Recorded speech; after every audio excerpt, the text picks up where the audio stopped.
confirm it right now. Let's wait for it. All right. Okay, So let's change the... so we have no idea, maybe something happened.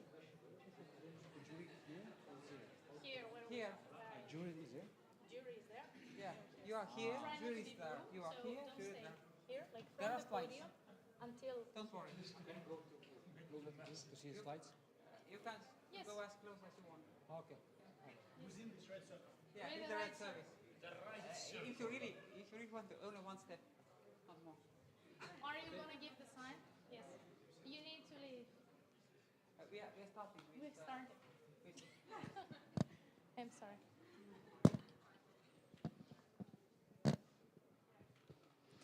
Hello, and welcome to the third day of the EdTech Hack Estonia 2024. Today we're in a different venue, so today Tallinn University is the one who is hosting us offline but also online. And what an incredible journey has been so far.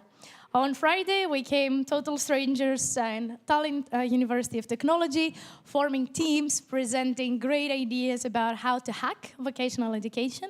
And today we are in the moment of the moment that we all waited for, the final pitches. Tere tulemast EdTech 2024 kolmandale päevale. Ja see on olnud imeline teekond sellest hetkest, mida me alustasime reede õhtul täielike võõrastena TalTechi mektorihoones. Ja juba märkamatult ongi käes kolmas päev ja kohe varsti saame teada, mida olete te kõik ära õppinud. As a reminder, this has been a 48 hours competition that aims to elevate the quality of vocational education and uncover fresh solutions and innovative to some of the biggest challenges on the field. EdTech Hack Estonia is part of the DigiEduHack, the pan-European network of finding solutions for education through using digital technologies. And in Estonia, we had two specific challenges. So our teams have been innovating on these two focus areas to empower meaningful career paths and creative, innovative internships. And the second one, to develop educational materials using emerging technologies. Ja selle aasta EdTech on pühendatud kutsehariduses uute lahenduste leidmisele ja ühtlasi on EdTech 2024 osa üle-euroopalisest DigiEduHack Hackathonide initsiatiivist ja võime juba siis öelda, et üle 2000 häkkeri enam kui 23 riigis on seda enne meid teinud. Ja need kaks väljakutset, mida siis nüüd meie häkkerid 3 päeva jooksul lahendasid, olid seotud kas mõtestatud praktikaradade loomise või siis uudsete digitaalsete töövahenditega kutsehariduse valdkonnas. Väga tore, aitäh Jannika. And just to remind you that we are not just alone, we leave our innovators alone. Thanks to our partners, we had a lot of people supporting the teams to innovate, to get inspiration from the speeches, from university area and academia and research, from the private sector, but also from the public sector, to see what actual solutions is the public sector looking for in vocational education and what type of support they can provide. Ja me väga täname oma partnereid, kes on toodud ära slaidil ja meil on väga hea meel, et partnerid on nii ettevõtluse kui ka avaliku sektori hulgast, sest lõppkokkuvõttes on väga oluline, et kutsehariduse õppijad jõuaksid ka tööandjate juurde. So we will start very soon with the final presentations and I'm very excited about it because I heard a lot of rumors that there are so many demos already prepared and many prototypes. Ja me ei suuda ära oodata algust, sellepärast, et need prototüübid ja lahendused, mida on lahendatud ja välja töötatud ja pakutud on nii imelised, et alla 3 minuti pitchi sellest rääkida ei saagi. So to get the stress a little bit away from you and from us and also from the jury, I would like to invite you to give a big applause to yourself for showing up for all these 3 days and doing this hard work before we start the final pitches. Suur aplaus teile!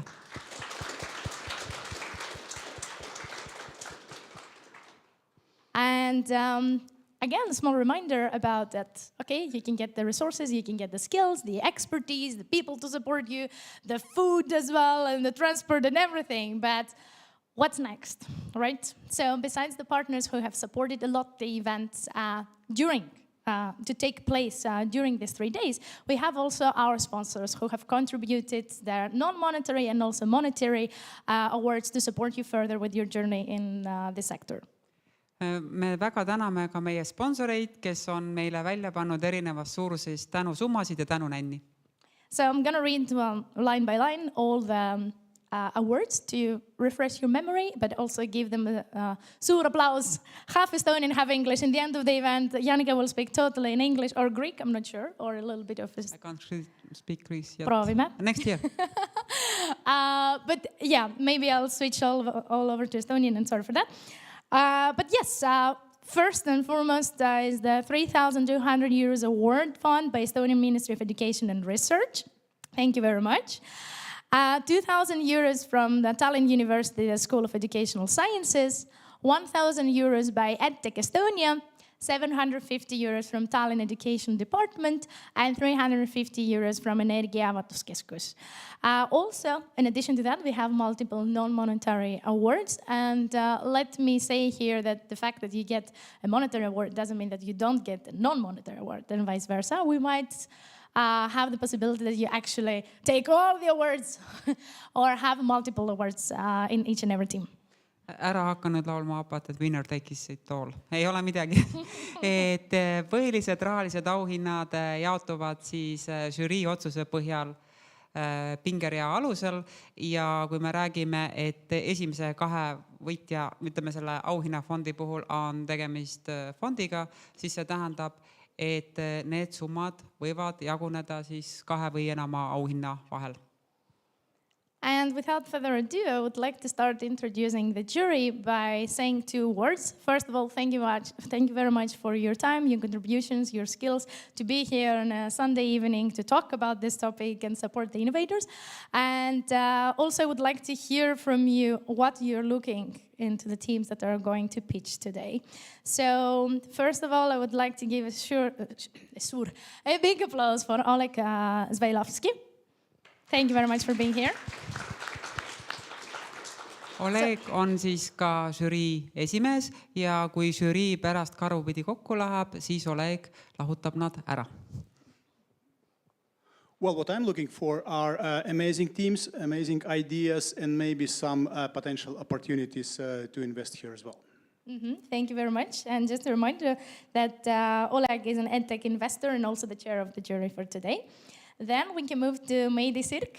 Big applause.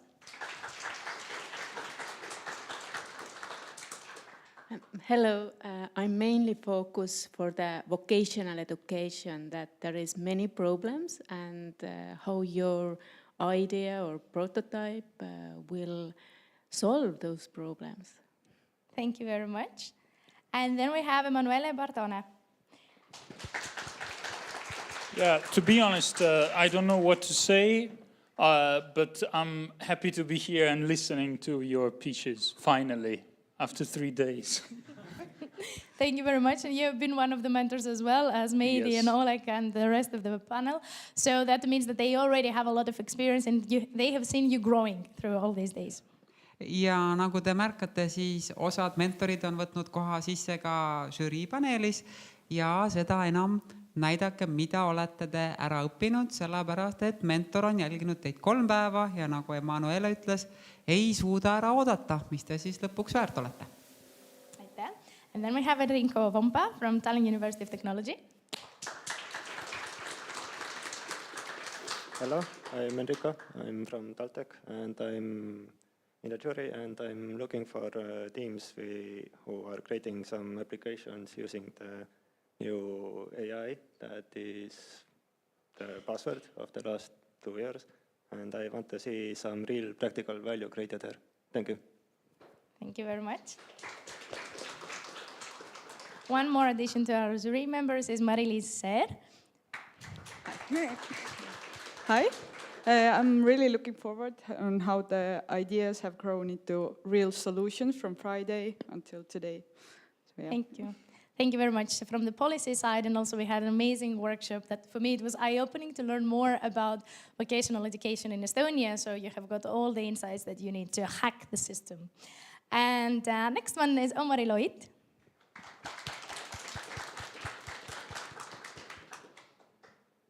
Yeah. So I'm looking forward for you to explain to me in the simplest way possible of what are you doing and why are you doing it as a farmer to farmer. Thank you. Ja Omari on siis meil põllumajandusest pärit ja tema tahab teie käest teada saada, mida te maha panete, näiteks kardulast ja kes selle kardulase pärast üles võtab ja kes sellega ära sööb.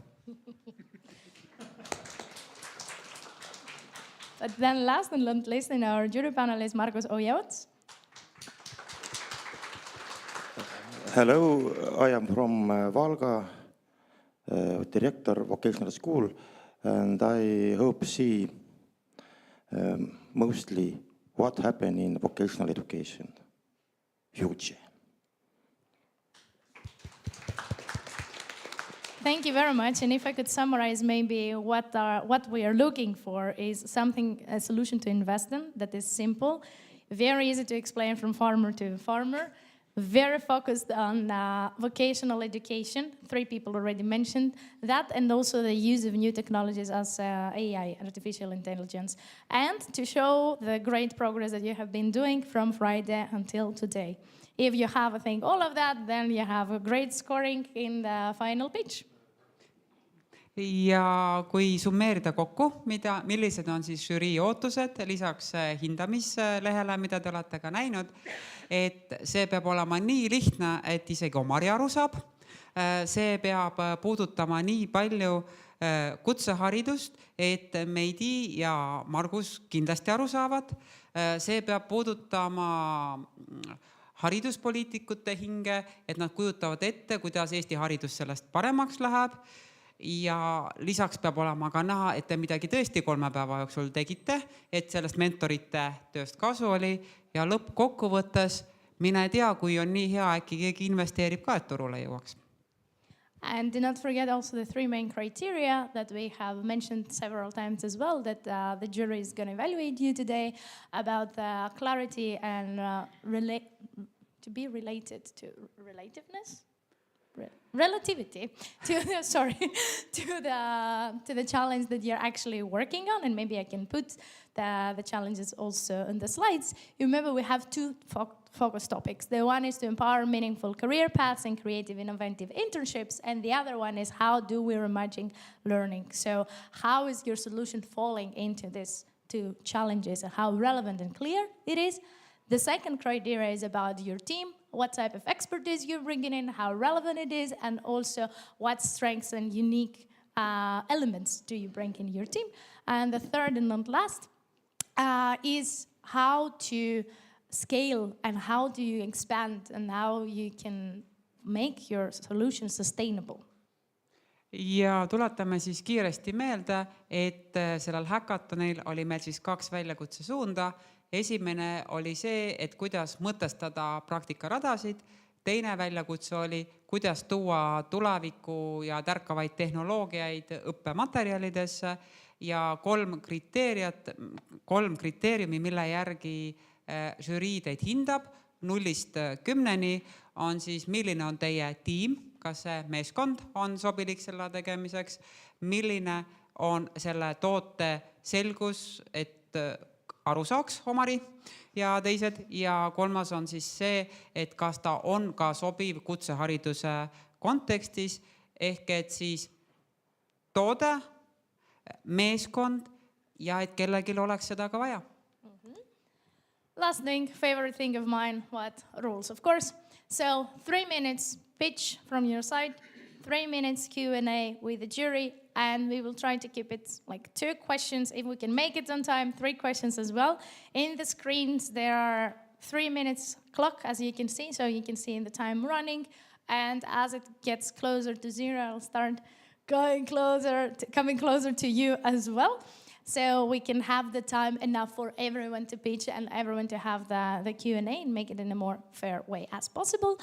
And also, Janika was pitching the ideas in the 1-minute presentation on Friday, but today it's you and yourself on stage, so we will not have the translation in Estonian. So you're going to pitch in English, and that's going to be the final pitch. Ma igaks juhuks küsiksin üle, kas siin saalis on kedagi, kes ei saa inglise keelest aru ja kes vajaks tõlget? Kui ei ole, siis kui sobib, et aja mõttes, et jõuda kiiremini auhindadeni ja koogini, et siis ma seekord ei pitchi enam ja seda enam, et ma enam ei saa, sellepärast olete minust juba palju paremad. Aitäh! Yeah, we just checked with the audience that we do not have someone who doesn't understand English and needs support. We didn't see any votes for that, so we're gonna skip the translation, even though I really like your pitch on stage. But it's okay, we can do it in another moment, in another time. All right, are you ready?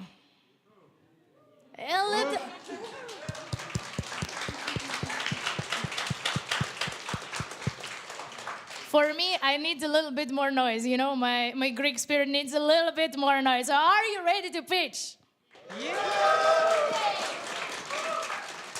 So, Skillcraft, come on stage.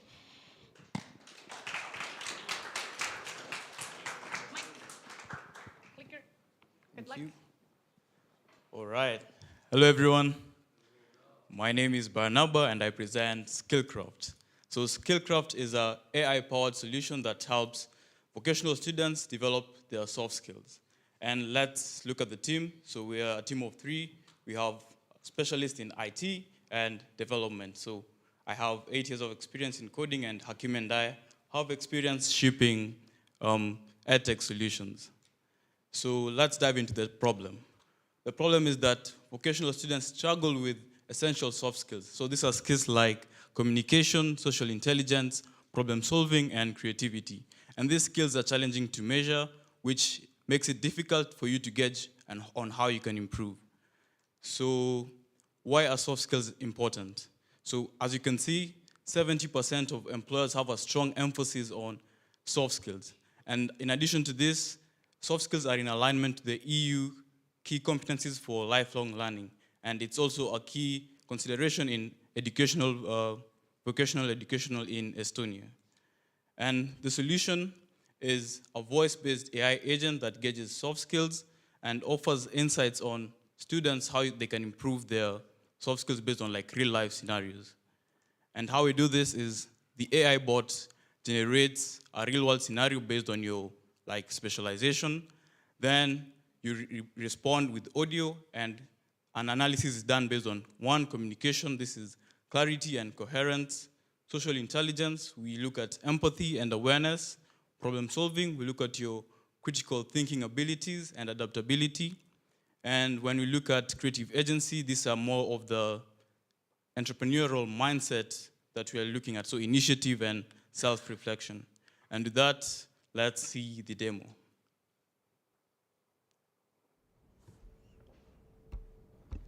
So here you can see the user is presented with like different options of their specialty, and they select, and once during a team meeting, select, the IT scenario is specialist generated. is So assigned let's to listen lead a to it. project to develop a new company software. However, the team members have differing opinions on how to proceed, and tensions rise. The IT specialist must communicate effectively, use social intelligence to manage conflicts, creatively find solutions, and direct the team towards a common goal. Right. I would ask somebody else to do the work.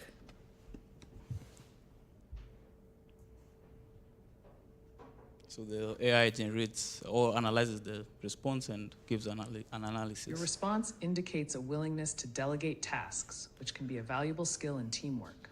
However, it may also suggest a lack of initiative or engagement in taking on responsibilities.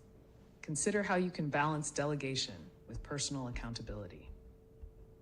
Yeah, and so you can see the 4 different areas that we analyze. And that's it. You can go and try it out by scanning this QR code here, and I'm looking forward to hear your feedback. Thank you. Thank you very much.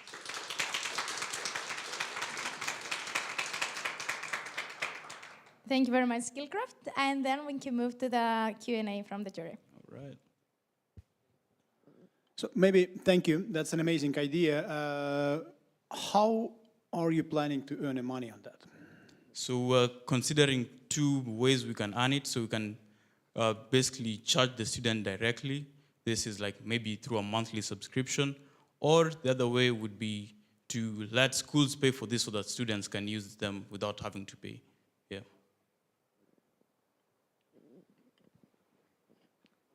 AI is known to make mistakes, also known as hallucination. So how do you deal with that? Yeah, so there are a couple of ways. We try to, one, prompt engineer it to follow specific guidelines. And as you've seen, like with the scenarios, one future step would be to people to actually give the real life scenarios so that the AI can learn from them instead of just generating it from the blues. Because right now, we're just generating it from like your standard generic scenarios. Another thing is that right and wrong is subjective. So the right course of action may not always be the one. So how do you account multiple possibilities here? Yeah, that's actually a difficult thing because even measuring soft skills is actually like something quite subjective, I'd say. So we looked around in the research and tried to find an objective way like we can measure specific soft skills, and we just, the goal is to like come up with a framework of like how you can objectively measure, like for example, you've seen the communication skills, like you can judge based on clarity and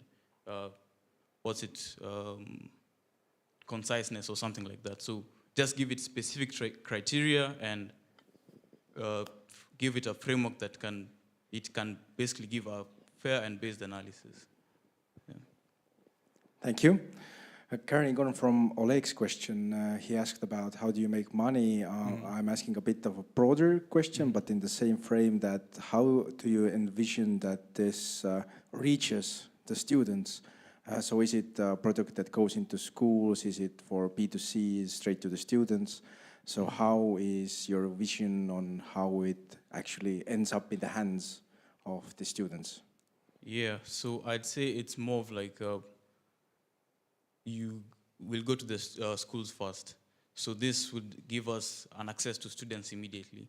So while, for example, you're a teacher or teaching IT and you want to help your students improve their soft skills. So this can be used in your class for like improving specific skills. So I envision it being a B2B with schools. Yeah. Thank you. Okay. Thank you very much. Big applause for... Perfect. I just collect a lot of things over here. It will work nicely in the end. It is like how many things can I hold by the end of the competition? But next, let's move to the next team. So CrosSci, please come on stage.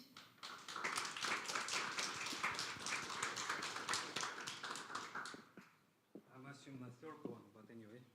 Sorry. Here you are. Good luck. Yeah, thank you. Hey, hello everyone. I can stop them. I'm Vadim, and I've been working as an agile coach and mentor at Swedbank, and I've seen 1,000 times how young professional engineers struggle to step in on real world. My friend Liz, she's an amazing, brilliant engineer. She can solve everything, calculate everything, but she had nightmares when she got her first project to develop a friendly, eco-friendly building, since she had to think about environment impact, cost, vendor mentorship, vendor relationship and management, and so on. It's not just Liz's story. What is the problem? The problem is that students learn subjects in silos and struggle to apply their knowledge to real problems. So, what is our solution? The solution is that we create a tool, build a tool that generates real world problems, cross-disciplinary problems that help students to learn how to solve problems that solve problems that combines science, technology, engineering, art, and math. My apology, I didn't use clicker. Okay. This is our, let's say, main and how it works. So the student, need to speed up. The students get a challenge or project, something like develop eco-friendly building, and the system adjusts as they learn, making challenges harder or include ideas from different fields. And after each attempt, student gets step-by-step explanation, show how to everything is connected. And yeah, what is important? Since today's industries like bioengineering, renewable energy, and data science needs critical thinking people, holistic thinkers. And our goal to launch here in Estonia, refine our product, and expand across Europe.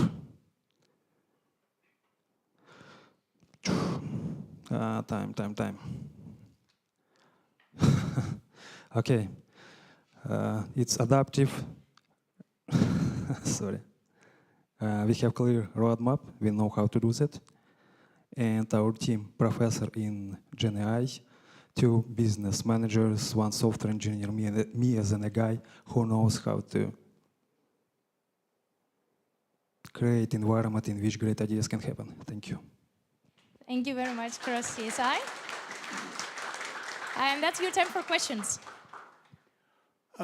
Thank you so much. My first question is, if I hear you correctly, so your solution is generating the say the problems to be solved, right? So who is the target group? Say again the last one. Sorry, I didn't. Who is the target group of your solution? Target group Estonian schools. I mean secondary schools, vocational schools, and students. As a target group, do you mean users or?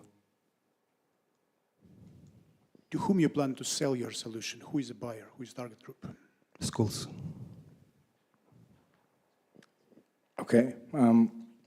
This is now the farmer-to-farmer question. That in the simplest terms, please explain again, what do you do, because I didn't understand.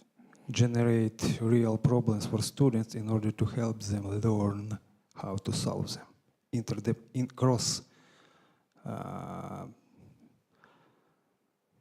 Cross-disciplinary problems, tasks.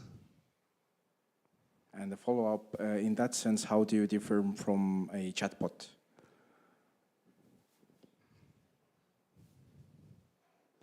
Since it's not only the whole, not the system, the 3 components.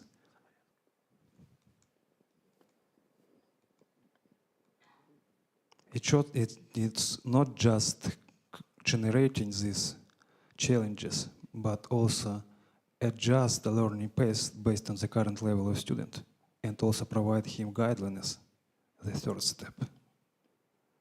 It's not just generating and leave him alone or her. Have you generated something during this hackathon? Yes, exactly. We have a prototype, but I cannot present. We included, but our mentor said, get rid of it. Yes, we have a prototype. You can scan our QR code, test it out. But not the full functionality. It's just a prototype.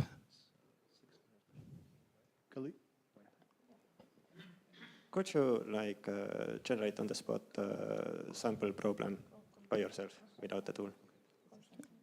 My bad, but I didn't get you. My apologies. You said your solution generates problems, but could you make an example of a problem so we have a better What is the understanding? whole scenario? It doesn't need to be complicated. Something very simple works.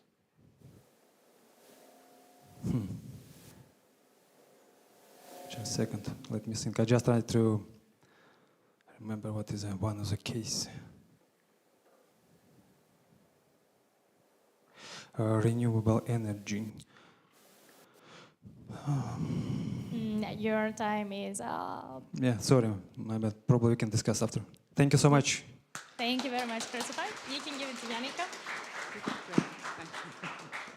And Janika, if you can do a click for the next team to call on stage. Yes, Koolify. Where are you? Yes, Elizabeth. My teammate will take care of the presentation. Good luck. Thank you. Hello, everyone. My name is Elizabeth, and I'll be introducing Koolify. We're a team of UXD experts, machine learning specialists, and business developers, software engineers who are passionate about modernization of education. During the project, we continuously cooperated with teachers, principals, and IT specialists of different schools, and continuously took feedback from them to improve our software. Let's be real. Teaching is one of the most challenging yet most undervalued professions in current world, while it's the backbone of our society. It's clear, our education needs support because we have overworked teachers, we have outdated systems, and invaluable workflow. Koolify has a solution for that. We developed a new environment filled with features and tools for both teachers and students, which makes studying efficient. And we have a prototype to show one of our features. Okay. Let's see. We actually had some troubles with the video, but I can describe what happens there. Basically, as you can see, this is one kind of like page of Estonian language where if a teacher wants to add a new topic, they simply add topic, write the topic, and our copilot creates the tests for the students based on the materials provided and accepted by the institution. For the student, they can automatically see the tasks, they can upload their document and grade right away. They get feedback, they get where they had the mistakes, and they can also practice those mistakes. And this problem is global, so our mission is to make a new era of education where both the teacher and the student can enjoy the process. Estonia is just a start, and Koolify is more than just a tool, it's a game changer. Let teachers teach. Koolify will take care of the rest. Thank you for your attention. Thank you very much, and it's your time for your Q&A. Yes, the questions will be led by my teammates. Name is Artyom, nice to meet you. Hello, my name is Alexei. You are very energetic, that's fantastic. Could you please once again elaborate, I mean, who are the beneficiaries of your system and to whom you are selling the system? So we are going to sell this system to the schools, different educational institutes, and the beneficiaries are the teachers and the students. So it will ease the workflow for the teachers that they don't need to check the homework, but the co-pilot of the system will check the homework, explain the mistakes to the students, and also generate tasks for students that they can practice with. Thank you, but does it also evaluate the student responses? Sorry? Does it also evaluate the student responses? Or only Yes, it will, but the teachers will have will be the possibility for teachers to correct the mistake and review the tasks themselves. How it is suitable for vocational teacher and vocational students? And also if they have to learn skills? Well, the thing about this platform is that it's suitable basically for any kind of educational institution. Yeah, educational institution.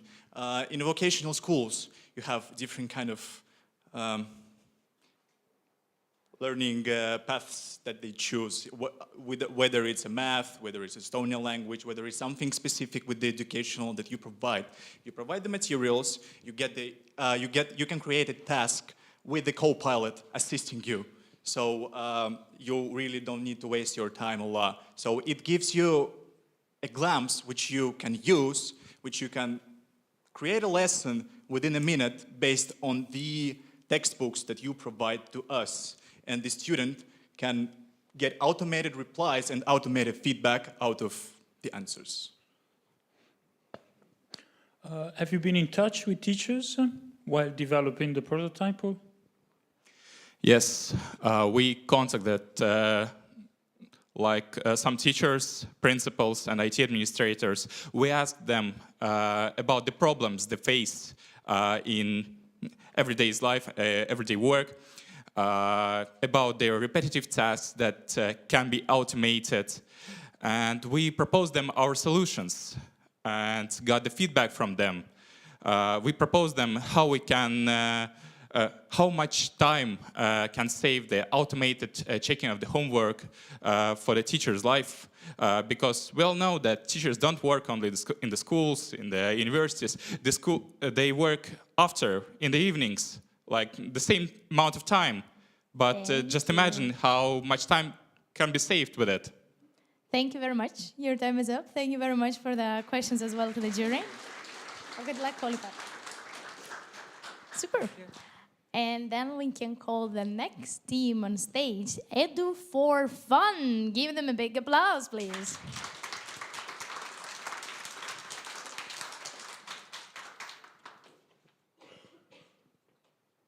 Clicker and microphone are waiting for you.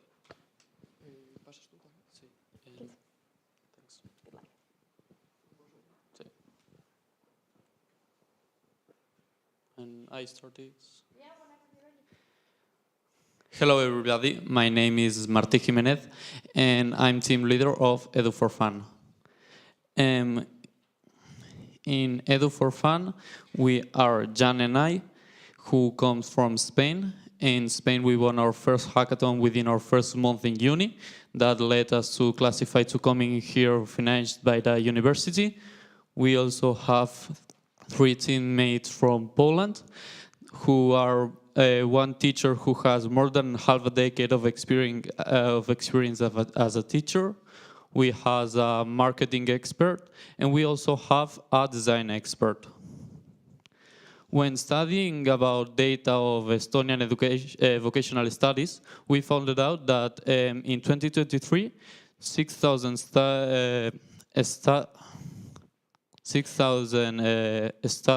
people that studied dropped out, which represents a 23% of the classrooms, which means that schools are losing money from each of these students that drop out. What we're trying to do is to create an app that now Jan is going to talk about the first half of it. We created a chatbot, but this chatbot will not replace the teacher. It will help them to reduce the time of work. What this chatbot does is you ask them a question and this chatbot will research a video about the topic. Also, it will generate, I put an example of 50 questions with their 50 answers, and as you can see, each question has points to gain. So where we bring in the value is not in there. Where we bring the value is with the gamification that it will come in the video too, please, that I shared before, that it's not in the presentation. I don't know why. Well, if it's not in here, I'm just going to explain to you as best as it's in here. You can go inside of your app, you're going to find your subjects, go inside of the subject, just see the work that Jan has showed you, and after seeing it, you're going to answer it, gain some points, gain some badges. With these points and badges, compete with your peers, which is going to generate more engaging classes, more challenging situations, and just a more gamified education. So marketing-wise, what we're going to do is, first of all, thanks to Oleg, because he talked about the teacher for teacher, which means that what we are going to do is convince the first teacher to use our app and try him to be social media relevant so that he combines other teachers to also use this app. And to monetize this, what we're going to do is charge a monthly subscription. Thanks for listening.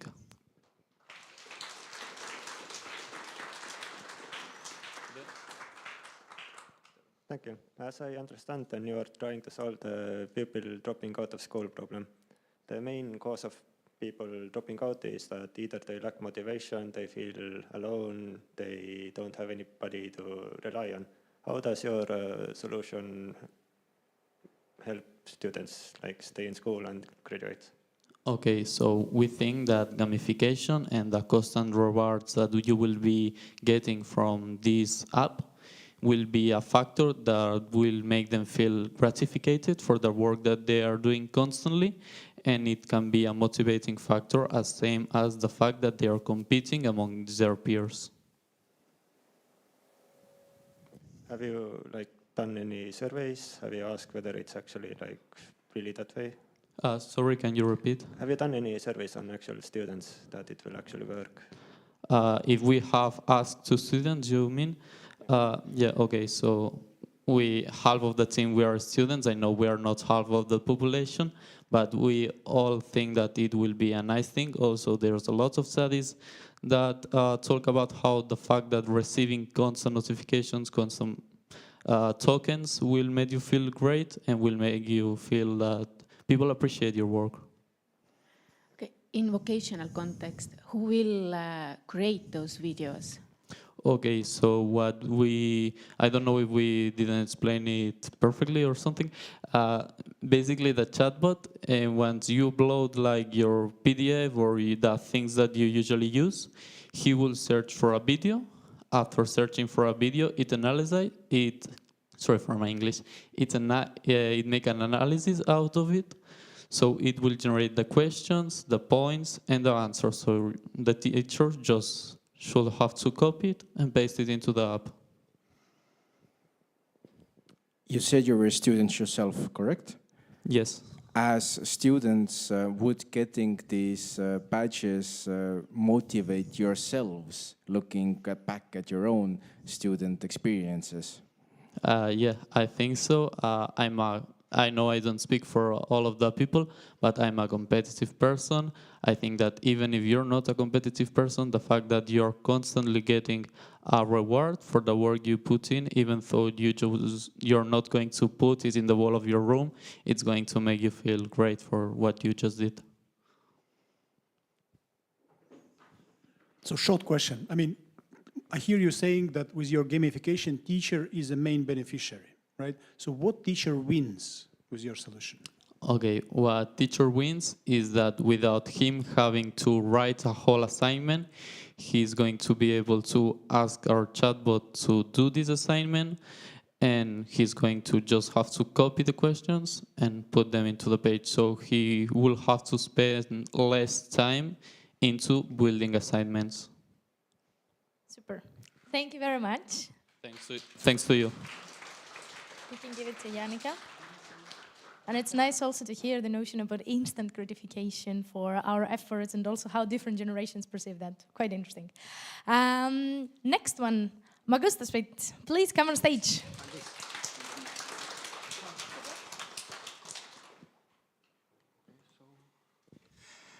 Hello everyone, my name is Alberto. I'm the team leader of Magusta Suite. We are a team of 8. We are developers, teachers, designers. Come on. There. Okay, so we are making a unique solution to learn Estonian vocabulary, okay? I wanted to learn Estonian myself, okay? So I paid 60 euros for Linguist, and I did my best to use it every day, but I didn't like it, okay? Linguist is telling me to learn certain words, too complicated. I want to do something more common. They were very picky in grammar. I need to write down every word perfectly. Sorry. I know myself, I don't want to learn like this, okay? I want to have control of my vocabulary, and I want to I don't want to be more free when I'm learning, okay? So this is why we made Magusta Suite. So let's play one game, okay? So right now, these are my words. I need to learn how to say boy reads a book, okay? I'm going to try do my best with Estonian. Don't judge me, okay? So I did boys, reads, because I don't know how to read in Estonian, and Ramat. I know Ramapod, so I did this. So this is my input, and now I see the solution. Okay, so I see that I did POISE. Okay, great. I need to, so POISE, I knew this one, so I'm going to put it away from my learning, okay? I don't need it right now. So I put it far away from me. I need to study Lugema because I failed here. So I'm putting Lugema close to my learning. And Ramat, I did great. Not perfect, but I did great. So this is how we play the game. This is how I want to reinforce the vocabulary, and you are going to be in control of it. What is our plan? So my first step is to test this with users in Estonia, the expats like me, that we want to improve our vocabulary first. No, right now we have a demo. We need to deploy it. We need to put it on. We need hours of coding. Okay. My second step is going to put more games on it. With this dictionary we have, I add more games. We want to do multiplayer. We want to do audio. Okay. And the next one is to put more demanded languages, okay? For example, we should put Spanish. So in vocational school, we can use this app when someone joins in September to study Spanish. So let's make more vocabulary for it. Thank you very much. Thank you very much. Thank you. That's an interesting approach. I have two questions. First one is that you said a couple of dozens times I, who is your team. That's the first question. And second question is that what makes you think that your approach is better than those what are kind of usually used for language learning? So two questions. Great question. Well, I'm saying I because I had this idea, but I need my team to do everything. So who's your team? My team is there. We are. We have our picture here. We have developers, front ends. They have been working. They have been solving technical problems, and they have been designing what you saw today. So I'm very thankful to them. I hope we keep doing these steps. And the second question was why my app is the best. I'm not looking for doing the best app. I'm looking for giving a new resource. I want a forgiving app that I can use without being this, demanding with the grammar. Okay, I had this frustration, so I wanted to make mine. I hope my solution works for more people. First, solve your problems, and then you can solve someone else's. No, so I'm practicing with me. This is how I want to learn. I'm a teacher. I've been teaching for 5 years. So this is my approach, and I hope someone else benefit. Thank you. How do you verify that the translations are correct? Again? How do you verify that the translations are correct? Great one. Right now, I have a demo. You can play. I'm using ChatGPT. I'm using all the power of artificial intelligence to make random sentences, okay, to use those things. Sometimes we can, with artificial intelligence, we need to put filters. So I cannot tell you 100% that everything that comes from ChatGPT is exact, but we are doing our filters and yeah, I prefer to make you use your words than be so specific. I don't know, like artificial intelligence is not always very correct, but the point here is to become stronger in vocabulary. A quick one. Is it going to be for beginners, intermediate, advanced?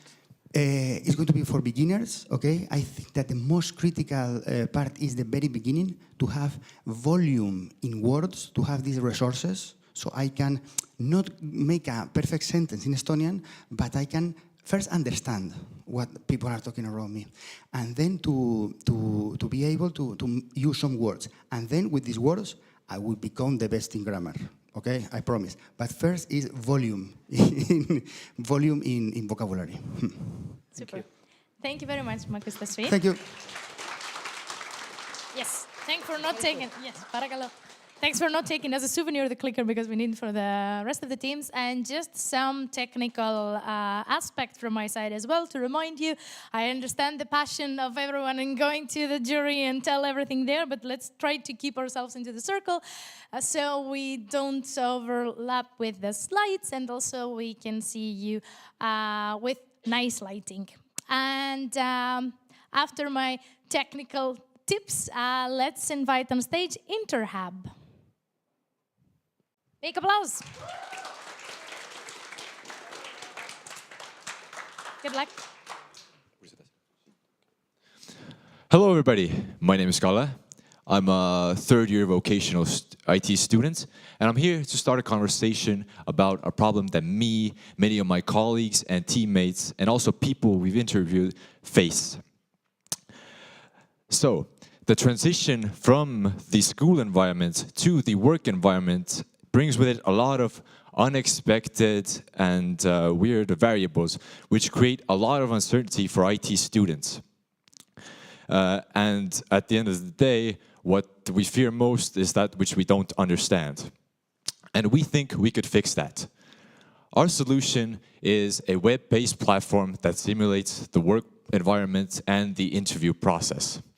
It would include mock interviews with an AI interviewer that would ask you questions with an AI voice, and you can answer with your own voice, and it would then evaluate your competence in an interview. Also, simulated work situations and a network of IT students and tech companies with their criteria and their values listed, so both parties can find the right fit for them. And here's the prototype. As you can see, this is very basic. We built this in like 24 hours. The interviewer asks a question in an AI-generated voice. The user answers that question. There's like 5 questions, for example, and after that, the AI gives you specific advice on each of your answers and a conclusive answer on how to improve yourself. We would mainly target this toward vocational institutions and schools. They would have the option of buying a full license, which would include our whole suite of options, or they can choose the things that they really need and not have to pay for the ones that they don't. In 1 week's time, we have interviewed over 40 students. We have talked with 5 expert mentors in their respective fields at this EdTech Hackathon. And also, we have talked about our idea and solution with the tech lead of one of the biggest tech companies in Estonia, Pipedrive.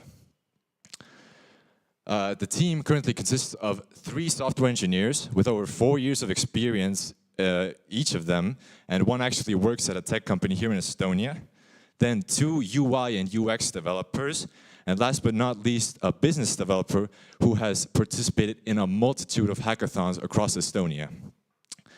And yeah, we are InternHub. Thank you very much, and let's get you that internship.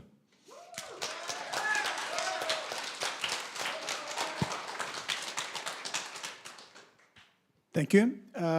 My favorite question: who are the beneficiaries of your system, and who is ready and willing to pay you for what?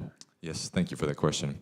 The main stakeholders or the beneficiaries are the IT students mainly, which helps them prepare for their internships. Then the schools, which reduce the workload on teachers and internship coordinators so they can use their time on more things valuable, and the HR of a company gets more valuable interns. And the one who would be paying for this solution would be mainly the schools or some self-taught programmers who want to just get an internship and be ready for it. Thank you. How is the solution different from existing ones? Like, for example, using the chatbot directly? Well, our chatbot, it's not really a chatbot, it's an interviewer bot. And it follows specific guidelines. For example, we can partner with tech companies and get their guidelines on the interview process and make that interviewer bot really specific so it can help the most. Specialization, so? Sorry? So to say specialization for this target? The guidelines or the specifics, yeah. Okay. Thank you. Have you think about other specialities in vocational education, not only IT? Definitely. This has come up during the process of this hackathon, but we actually decided to really focus on the IT aspect because we ourselves are all IT students and we know this speciality more than anyone else. And how vocational teacher could get benefit from this platform or app? Yeah, well, as I said, it takes the workload off some teachers who have to prepare their students for the internships. Like it, kind of helps with it, you know. Carrying on the theme of how do you differ from a chatbot in the sense that have you looked at existing solutions that do what you're saying, and how do you provide this unique perspective? Well, we have found some similar solutions like JobLink, which has the the network and brings IT students and tech companies together, but we haven't really yet found anyone really very similar to us.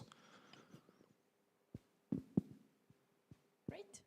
Thank you very much. Thank you. Big applause.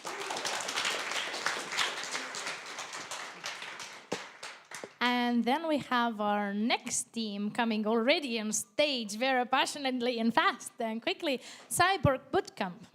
But should we... Next. Okay. Yes. Hello, everyone. This is Cyborg Bootcamp. My name is Ilya, and this is my team. We have 6 professionals from IT industry, and 4 of us are actually working in EdTech. That's what we brought for you today. It's a career guidance role-playing simulation for young adults committed to career in tech. Wait, what? One more time.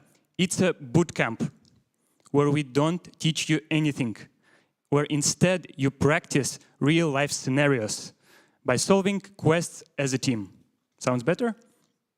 Okay, that's what goes in. Committed young adult, able to learn on their own, but lacking the experience of job in tech. The outcome is being hired, become a freelancer, start your own gig, or just understand that IT is not for you. We only use the most up-to-date, most recent career paths, which you can find on developer roadmaps. And probably let's look how it works in practice. So let's imagine we have a team of 3 people, and they embark on a quest of helping our cute little auntie to build a website for her small family restaurant. She knows nothing about tech. You start chatting with her. That's the part powered by AI. It's a role-played part. You get all the requirements, all the brief from her. You start building the thing. You deploy it. You deliver. She's happy with the results. Everyone's happy. She asks, OK, how much do I owe you? You calculate, say, around 5,000. She starts crying because she only has 1,000 budget for this thing. You failed the quest. So was there ever a right answer for this one? Yes, you should have talked about the budget before doing anything. That's the real learning of this script, of this scenario. Let's talk more about money. Obviously, we need a free tier for this thing. The real fun part starts, though, when you can make your own teams and embark on this journey with other people. Real value starts when you're able to get career guidance and validate your skills. But when we look at that and thought, wait a minute, there's a lot of potential for educational institutions, because that's where they can bring their own learners to the platform and control the curriculum. And for businesses, because for them it's a validated pool of candidates. So what are we going to do next after that hackathon? So within the first month, we definitely need to create a range of test scenarios. We need to get enough testers. And if we get enough traction, that's when fundraising may happen. With that in mind, we will be able to start building real MVP and get actual paying subscribers. And after that, well, we'll see. Thank you very much. This was a Cyborg Bootcamp.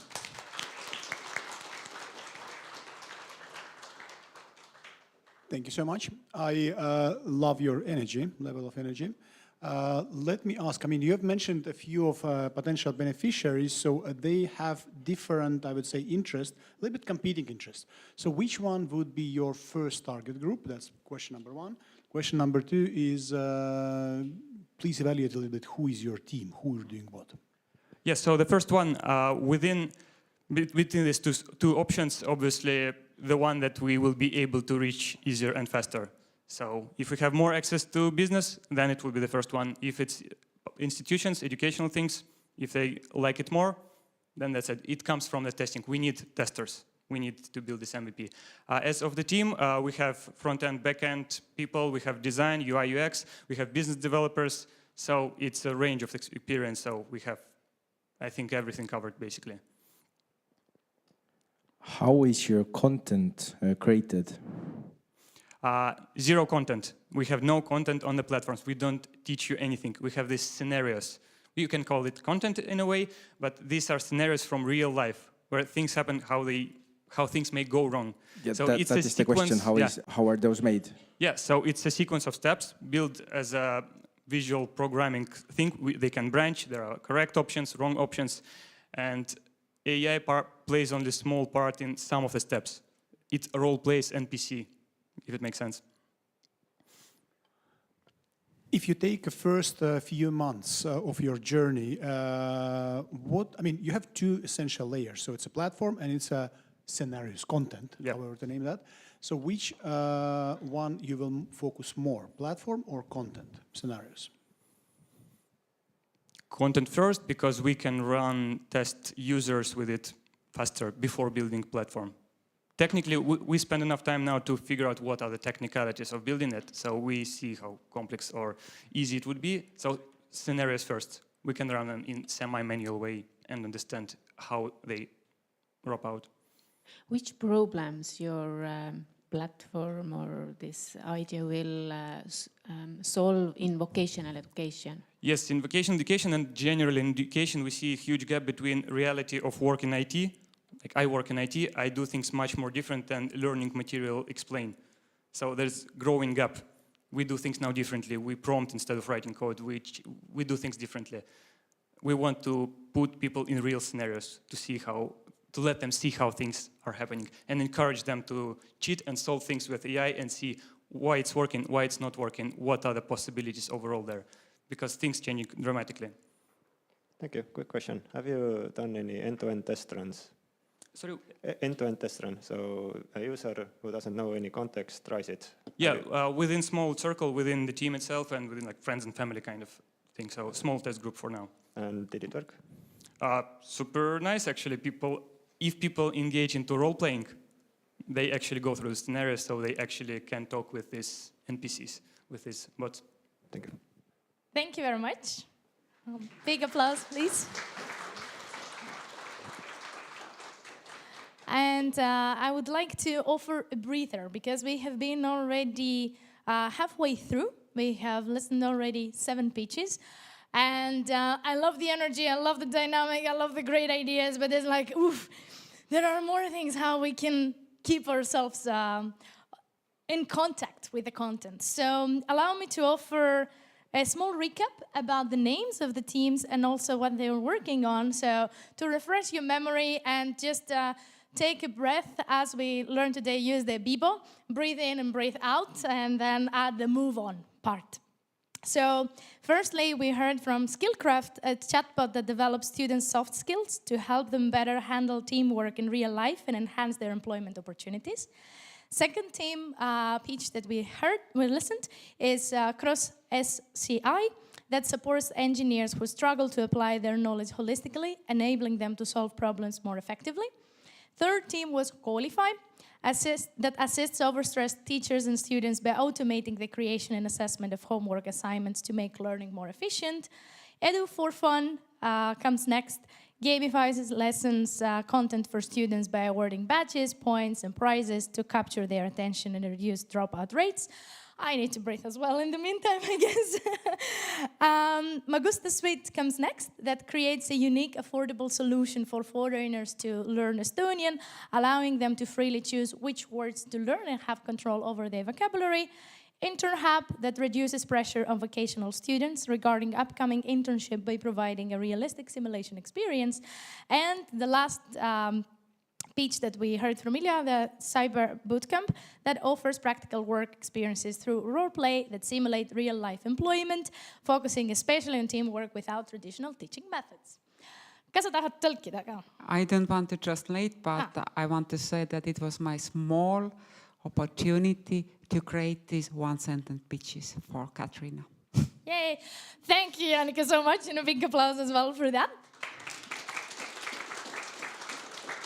Because collaboration in education works, collaboration in stage also works, and I think it's important, as I said, to take some breath sometimes and just remember what we have actually heard, where we're moving next. But I think Noha is waiting for a long time already to come on stage, so give him a big applause and good luck.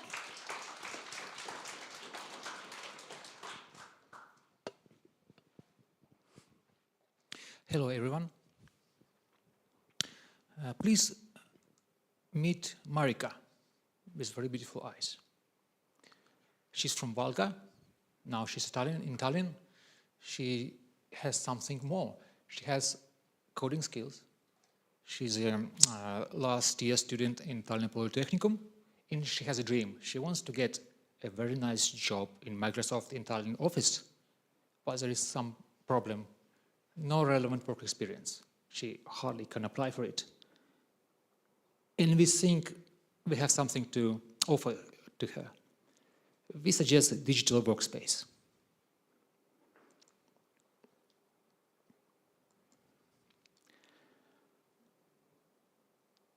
How it works? She defines quite precisely what she needs, what are requirements. In this particular case, she wants to learn how to practically use in workplace Java. And she gets relevant work tasks. They're coming from real companies, our partners. But also, we have a simulation mode, simulated so-called tasks. They're still real-life based scenarios, but it's another very flexible option.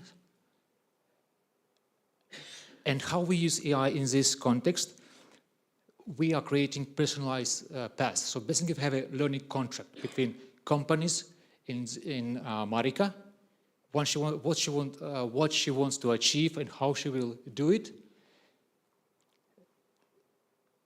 Then we design a relevant task for her.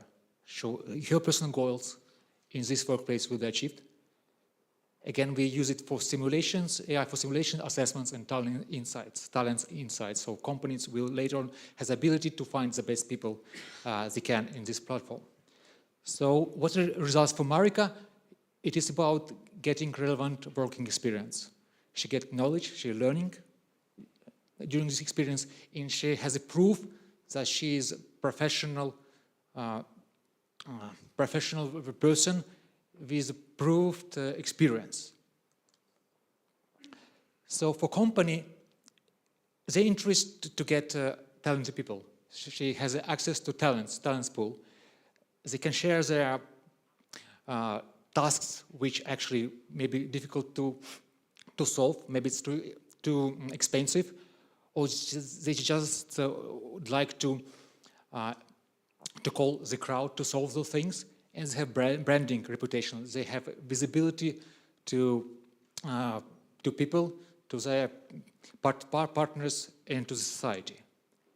So your time is up, so wrap it up. So let's say we, like a bridge, we connecting business and vocational system. We're also inviting professional quality agencies just to make this ecosystem moving further. One more important thing is that companies also have motivation for mission. They are also coming to this platform because they want to have a bigger ecosystem. Finish. Thank you. Q&A. Thank you.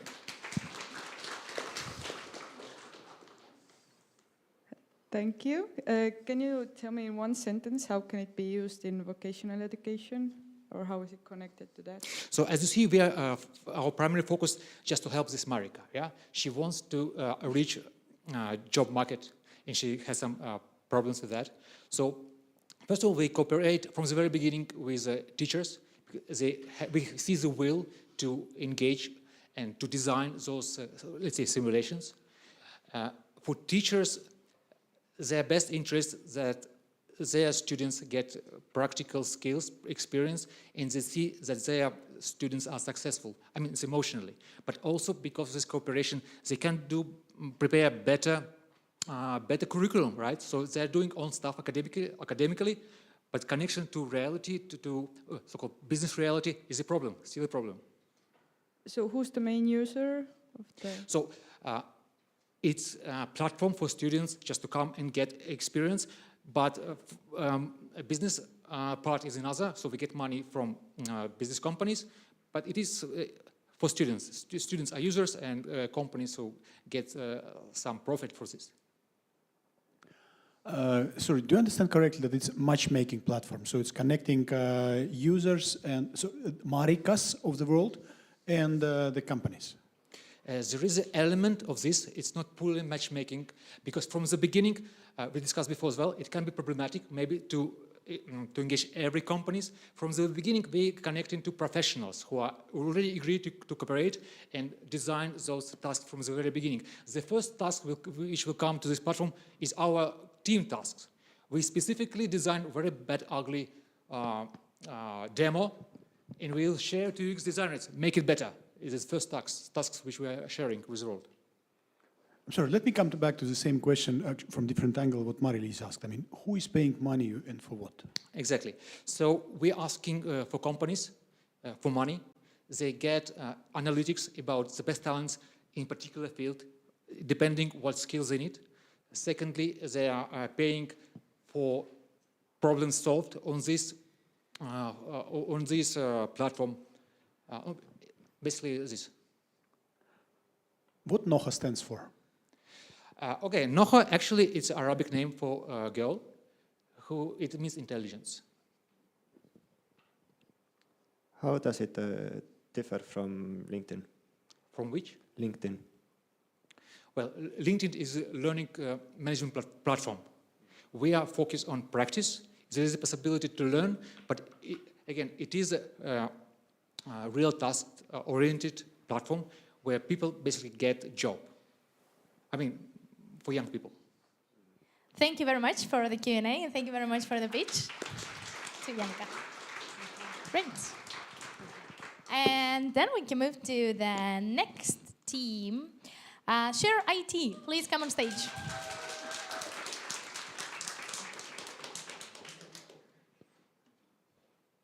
Come. Good luck. Hello, my name is Mark. I represent ShareIT. We're a team of 11 students. I mean, 11 people, 9 of them are students. We're learning to be a software developer, and we have 2 teachers as well. So internships make 25% of our vocational education program. And every single student will come into a problem that they need to find an internship. So for that reason, it's very crucial that everybody finds one, because otherwise you can't finish your school. And what we came up to is an AI-powered plugin which connects to job portals, but also helps to find you, helps to make your CV more attractive. So for that reason, we came up with this. So this is how the process will look like regularly. You have your CV, which looks very primitive, and you have a job offer. So now what the program can do is it takes your CV and it makes it more easily readable. Plus, it connects to other platforms, takes the necessary information from there, which highlights what you have actually learned and what you can actually do. So in order for that to happen, I mean, after this happens, then it uses your CV and compares it with a job offer and gives you an estimate match percentage. So that works like a Tinder, but for job application. And for that reasons, we think we can solve a problem. And also, you can change the sites. You can compare your job application with a CV and find yourself a good working student. Learn it, do it, share it.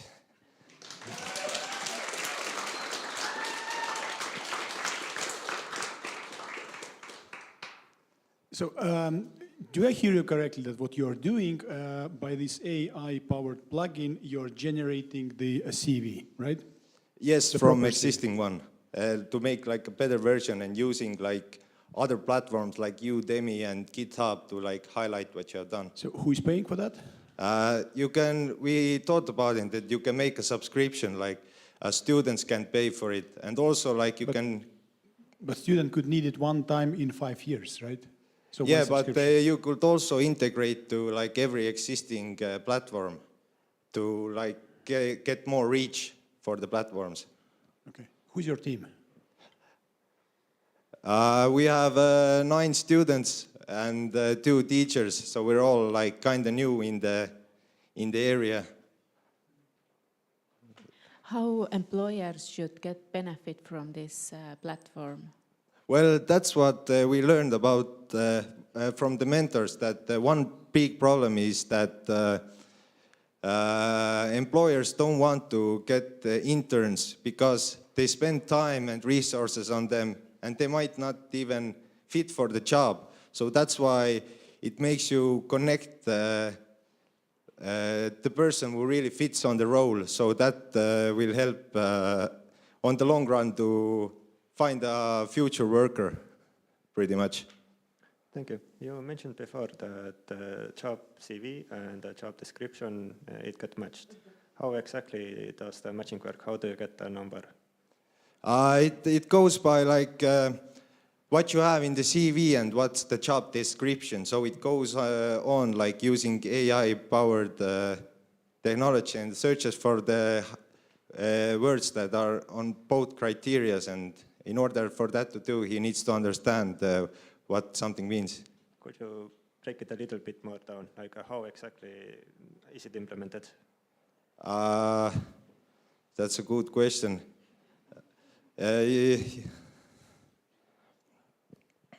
Well, you take information from one side and compare it to the other side and then give up the matching percentage.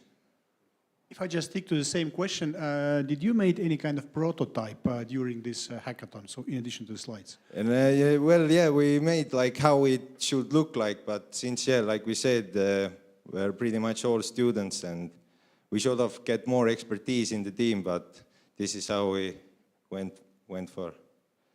So yeah, we just don't have enough skills to do anything that works at the time.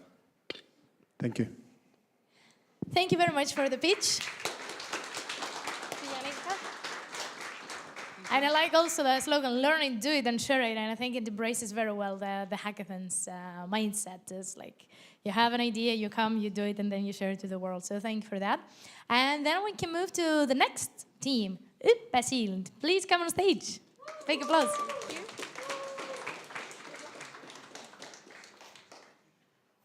Good afternoon, everyone. Today I want to share with you a story about a boy who was bright, curious, full of potential, but he struggled. He struggled in a system that didn't understand him, a system that wasn't built for him.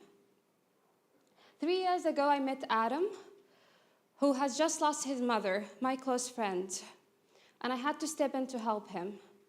But what I saw changed my perspective of the world we live in. So basically, he couldn't keep up in school. He was struggling in communicating with others. It's not that he didn't want to, but it was more of like he was lacking the tools. The tools that was supposed to assist him was not even existing. it's not just a unique story that I'm sharing.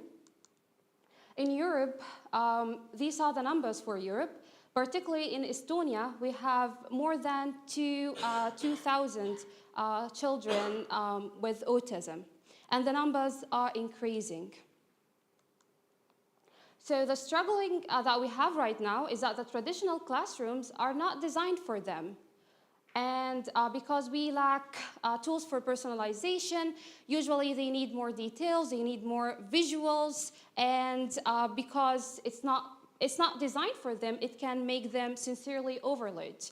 And the risk is that big percentage of them would drop out, and big percentage of them are unemployed, which impact the entire society. The solution that we came up with, so my team, we come from different backgrounds, from different parts of the world, and we designed Oposal, a bridge that connects learning and accessibility through AI. What makes it unique than the other applications that are there in the market is that it is designed specifically for children with autism.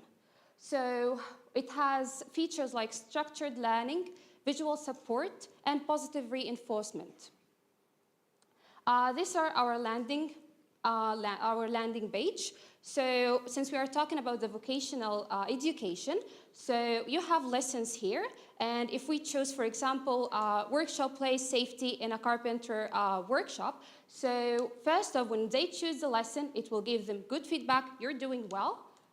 And then it will provide them with more features, so they will have image, videos, audios, more details to understand why are we doing this? And okay, so let me understand actually how can I do this? It has some steps in a logical way for them to understand what is going on. And then they will have positive reinforcement because they lack confidence and they need always to know what we think of them.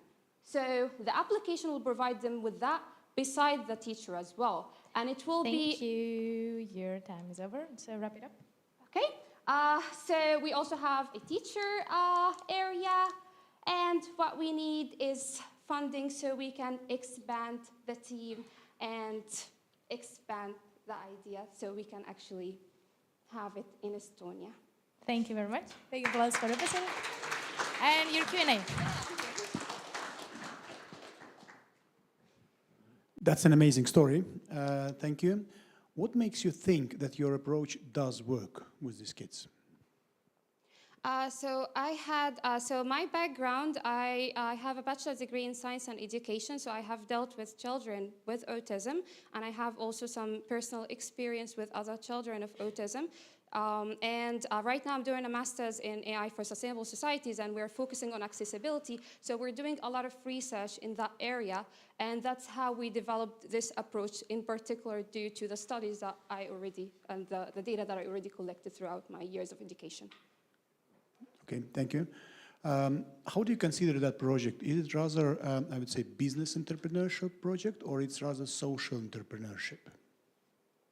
I would say social, but it has also a business aspect of it for us to gain money so we can update and also we can expand, because our understanding of autism is changing because it's a spectrum. So it might not work with everyone who is in the spectrum, and that's why we still need to update. So it will have also a business aspect of it for us to make some money.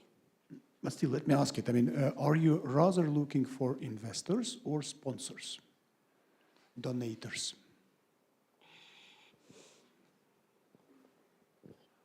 Both, honestly, yes. Have you gotten any feedback from real neurodivergent kids? I'm sorry? Have you gotten real feedback from real people? It was more like the feedback. It wasn't on the design, but it was the feedback that I got from them on their struggles. But the design we have not tested yet. However, we do have some contacts in the Finnish Society of Autism. So we are in contacting with them right now. And I already sent emails also for the Estonian Society of Autism. So we can also already do the testing. Okay. Vocational education, this is oriented to acquiring skills. How your solution help in this aspect according to students who has autism? Yes, on one of the presentations that we had earlier in the hackathon, you mentioned you have a very high rate of dropouts. And it could be like I would assume that part of them would be autistic children who couldn't keep up because they're lacking the tools. So we are assisting those children and the teachers with more features so they can provide better education and engage them in the society. Thank you. I mean, I have more questions, but time's up. Sorry. Thank you so much. We can discuss them later. I would love to hear more feedback. Thank you so much. Thank you very much. And before I call the stage the next team, just a kind reminder, and I really like that we embodying also this sense of thinking out of the box or moving out of the circle, but we really want to see you. So for the next pitchers, let's say the people who are going to pitch, please stay in the circle so we can see your slides. You can see also your slides in front of you so that everybody can be visible. Oh, you were so, like before you were called. Hello. Thank you. Okay, Aine, good luck to you. Thank you so much. I want to thank everyone really quickly as well. It's been really inspiring. And anyway, my name is Indrek, and I'm representing Aine. And we're designing a platform to help teachers keep students more engaged. So there's quite a war going on right now for attention. All the big corporations are fighting for it. And the studies show that the average young person spends over 5 hours a day on their mobile phone, engaging in highly stimulating activities like scrolling or playing games. So what does it mean in schools or lectures? Students like this spend time in these highly stimulating activities, and they come to class and they struggle to maintain focus. And I see it every day. When I look around the class, most of the students are either distracted or lost in their own thoughts. And it honestly saddens me, because I see a lot of students that actually want to study, but they just struggle to maintain attention. So we believe attention is the key to learning. You can't learn something if you can't pay attention to it. And our mission is to empower teachers through innovative tools. So this is a prototype we worked out. So as you can see, the teachers have a microphone on them, and it transcribes the entire lecture. And let's say every 15 minutes, the teacher can choose. He can have a quick pop quiz. So you can see the answers, and you can see the average score that the students answered. So what this does, it provides live feedback for each lecture, that the lecturers see how well the students understood the topic. This is it from the student's perspective. You can see the transcript, the question, their answer, and the feedback by the AI. So the benefits for the teachers. It's an easy-to-use platform that ensures that all the students understood the topic. And they get live feedback on how effective their lecture is. Because if you have one test at the end of the semester, it's really hard to evaluate what went wrong. But if you have live feedback for each lecture, it's really easy to evaluate what works and what doesn't. For the student, it provides them with an interactive platform. If you think of something like Duolingo, we could design it in a similar way. It compiles them a summary of each of the lectures, and the most important, it keeps the students engaged. We all have been students, we know that tests motivate us, and if we have a small test each lecture, that I'm sure really helps students to maintain focus during classes. This is our team. It consists of me, one entrepreneurial student, 5 software students, and 1 experienced PhD that's already done a similar app like this. And let's make lectures great again. Thank you. Q&A. Thank you. The problem is definitely here, so no doubts. But I should admit that I didn't get exactly how you are resolving, how you're engaging the students with your model. Okay, so imagine a 90-minute lecture. you're listening for 90 minutes, and then after the lecture you go home. You passively listen to a lot of information that probably isn't going to stick. But if you have a small test every 15 minutes, that really, you take a moment to think, okay, what did I actually listen to? One question, what doing teacher in school? Sorry? What doing in your mind teacher in school? What teacher are doing in school? Teachers are teaching the students, they're giving them information. Information, okay. They're giving them...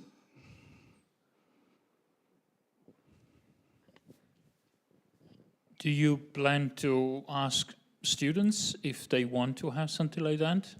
Do you plan to prove your concept somehow with students? I don't plan to ask them, but I plan to do surveys or experiments to see if using our solution they are more effective at studying the information from the lecture. Are you students yourselves? Yes. Do you like tests? No. But it is more effective way to study. Like, I don't like broccoli, but I should still eat it. That's a good answer.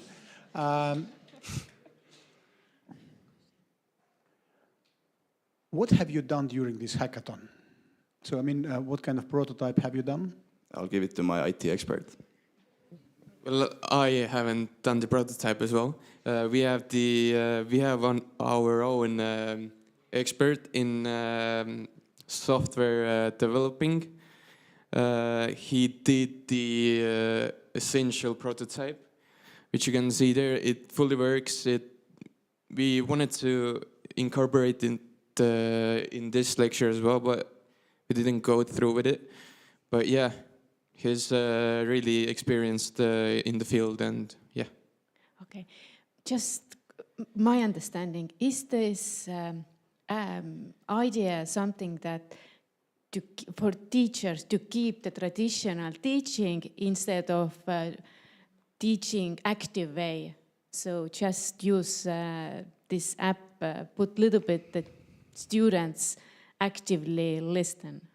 So, like, the world is changing. AI is making focusing a lot harder for the students, but the universities aren't adapting to it. And that's the problem. And this would help them adapt to it a little. Thank you so much. Thank you. Thank you very much. Thank you very much, Aina. And then next on stage is gonna be Self.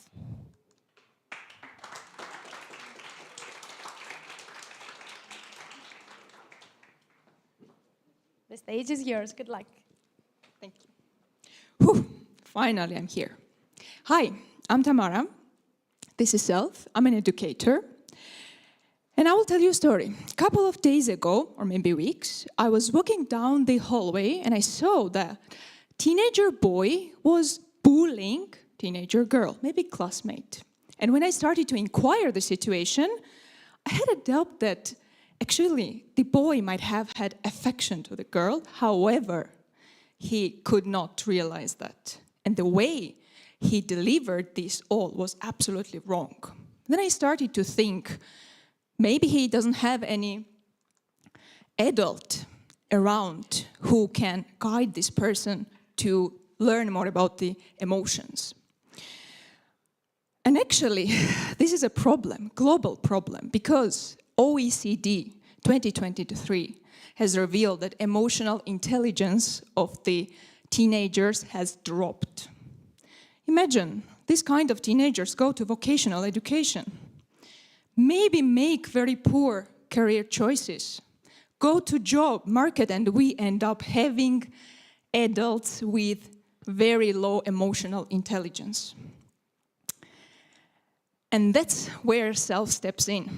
Self is AI-supported online platform which brings parent and child together to play, solve problems, gamify, enjoy, have guidance for the further growth, and know more about themselves and each other. We plan to collaborate with many aspects of social circle. But we want, first of all, to understand how parent and child develop. We will start with quantitative data, and then we will go further. Children will be supported and motivated in many different ways how to join there, but first it will be that our platform will help you to find friends. And I make you sure that many don't have friends. We are very excited about this. We already started to work on the product. We have a 5-year roadmap, and we want to grow. This is an amazing international team of developer, educator, marketing person, designer. And I'm Tamara. This is Self. Sorry. This is Self. And we're open for collaboration. Thank you.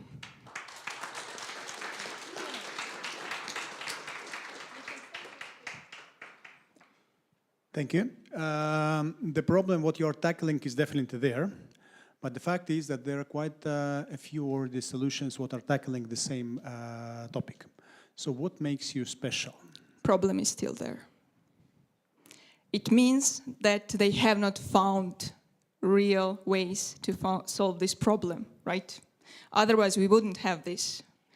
We will try to gamify, bring parent and child together and try. Maybe it will work this time. So what I hear you saying is that your key is gamification, right? One of the keys.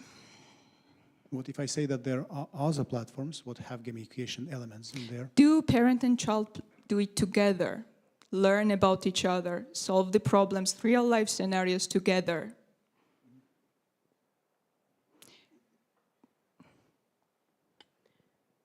How this solution can be used in vocational education? Absolutely, directly. Teenagers are the end auditory for the vocational education. You emphasize parents and children, but in vocational schools there are not so much engaged parents. What about then this side? Even if, let's say, early teenager starts to use this application or this platform, which can be collaborated in many things, they start to grow. So they already develop something so that they go to vocational education with some developed, at least social skills, so they are not scared to talk to another person. Is it a business or social project? It's a social. It's our intrinsic motivation. It's a real problem. So we, at this moment at least, we care little about business. We want to solve it. Do you have any more questions? Then thank you very much. Thank you so much. Thank you. Great. And then we move to our next team, which is Ted. Palun, come on stage.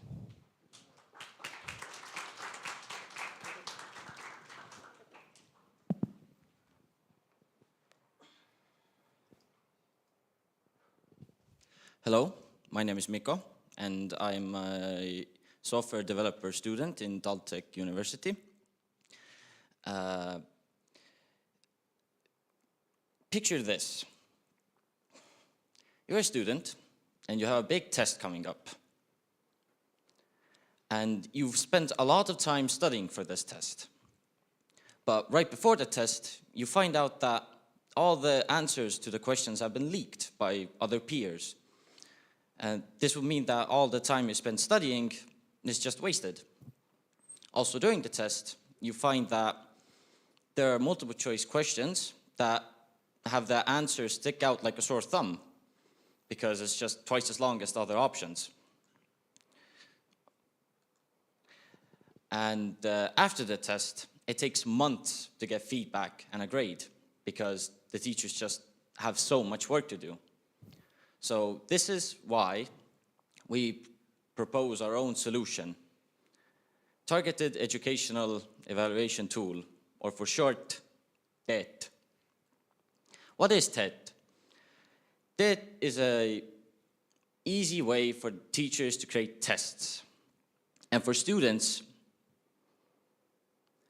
to take tests and get immediate and detailed feedback. So how does TET work?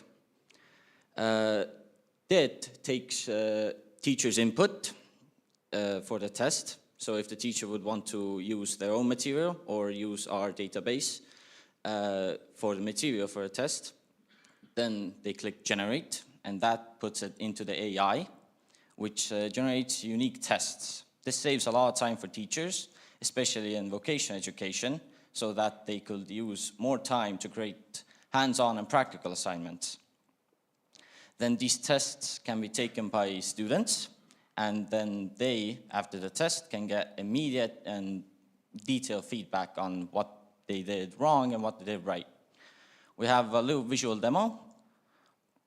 This would be the main dashboard for the teacher. They could see how their class is doing and what topics maybe should be focused on. Here the teachers could create the tests, choose the topic, choose the material they want to use, and after clicking generate, they'd see how the test would come out, and if they'd like, they can just tweak and edit the test. Also, here's a student view. The student can see how they've done on some tests and get feedback and see what they got wrong. We are a team of 7 students who got together at Taltech. We're young and full of energy and ready to take on new challenges. And yeah, that's it. Thank you. Thank you very much. Let's move to the questions. Kristo will be taking questions. Thank you so much. Once again, the problem is definitely here. How do you see it? I mean, do you see it rather as a standalone platform solution, something, or rather something what you are about to integrate or plug in to some other solutions that are already in the market? And connected to that is that who and how will be paying for that? Yeah, okay, so we were thinking about that. Basically, we have it two-sided. Either we can sell it to the sort of material providers like OpUp, Koolify, you know, or we can sell it to schools if we can make some kind of cooperation with those material providers.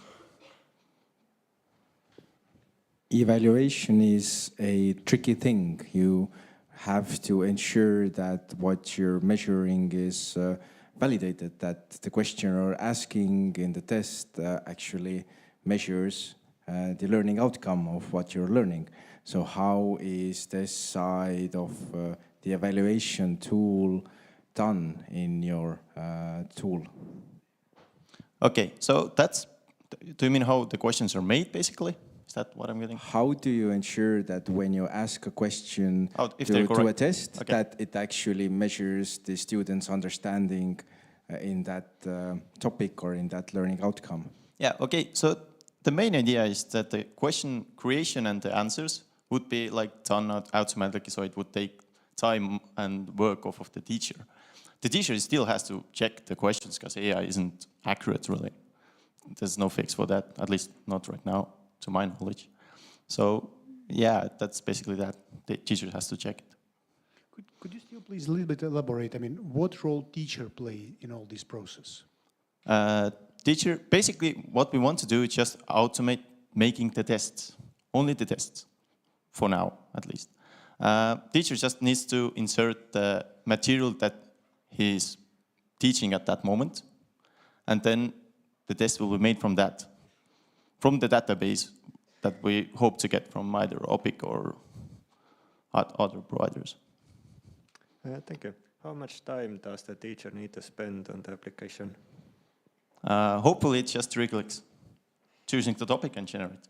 And then, okay, you gotta check as well, okay. But if there's no material that the teacher uses, well, then yeah, it's gonna take a little bit more time because he needs to add it. Well, when you are checking the answers, does the teacher need to go over the student answers, or is it done automatically? Automatically. mainly with multiple choice questions. Thank you very much, Ted, for the presentation and the Q&A. And I would like to invite to the stage the last but not least team for today, Mentor Match. Please come on stage.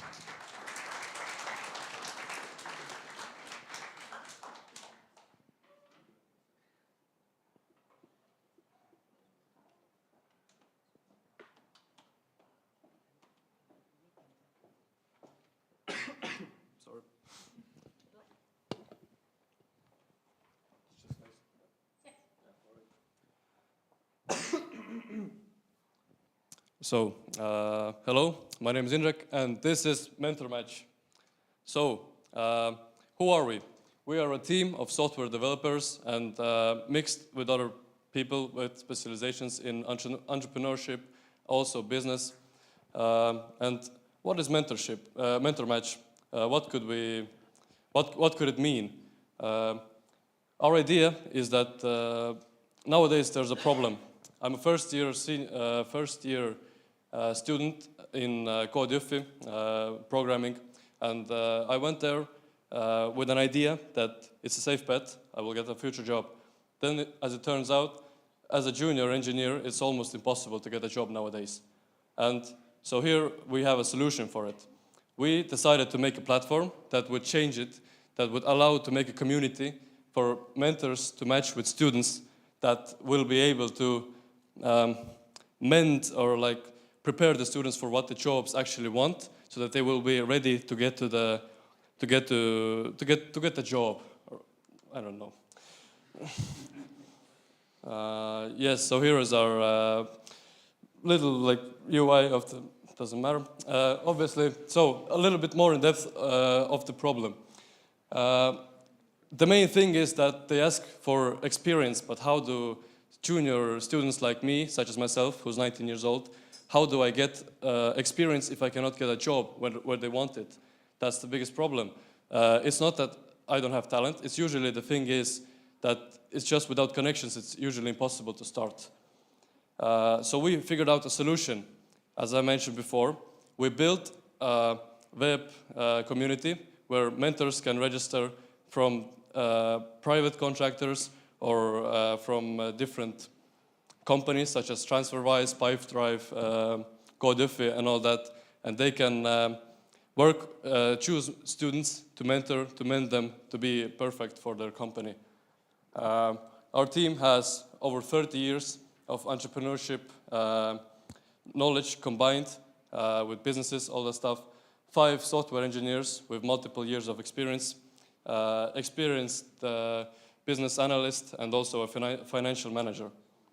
So our traction, we have 2 ways. One is B2B, business-to-business partnership with partners such as TransferWise and other big companies, and also contact with existing students that also have already used our mentorship program, and then they will come back and teach others. So yeah, help us make our idea a reality and fix the current job market situation, which makes so hard for students like me to get a job, and help IT talent stay in Estonia. Thank you very much for listening.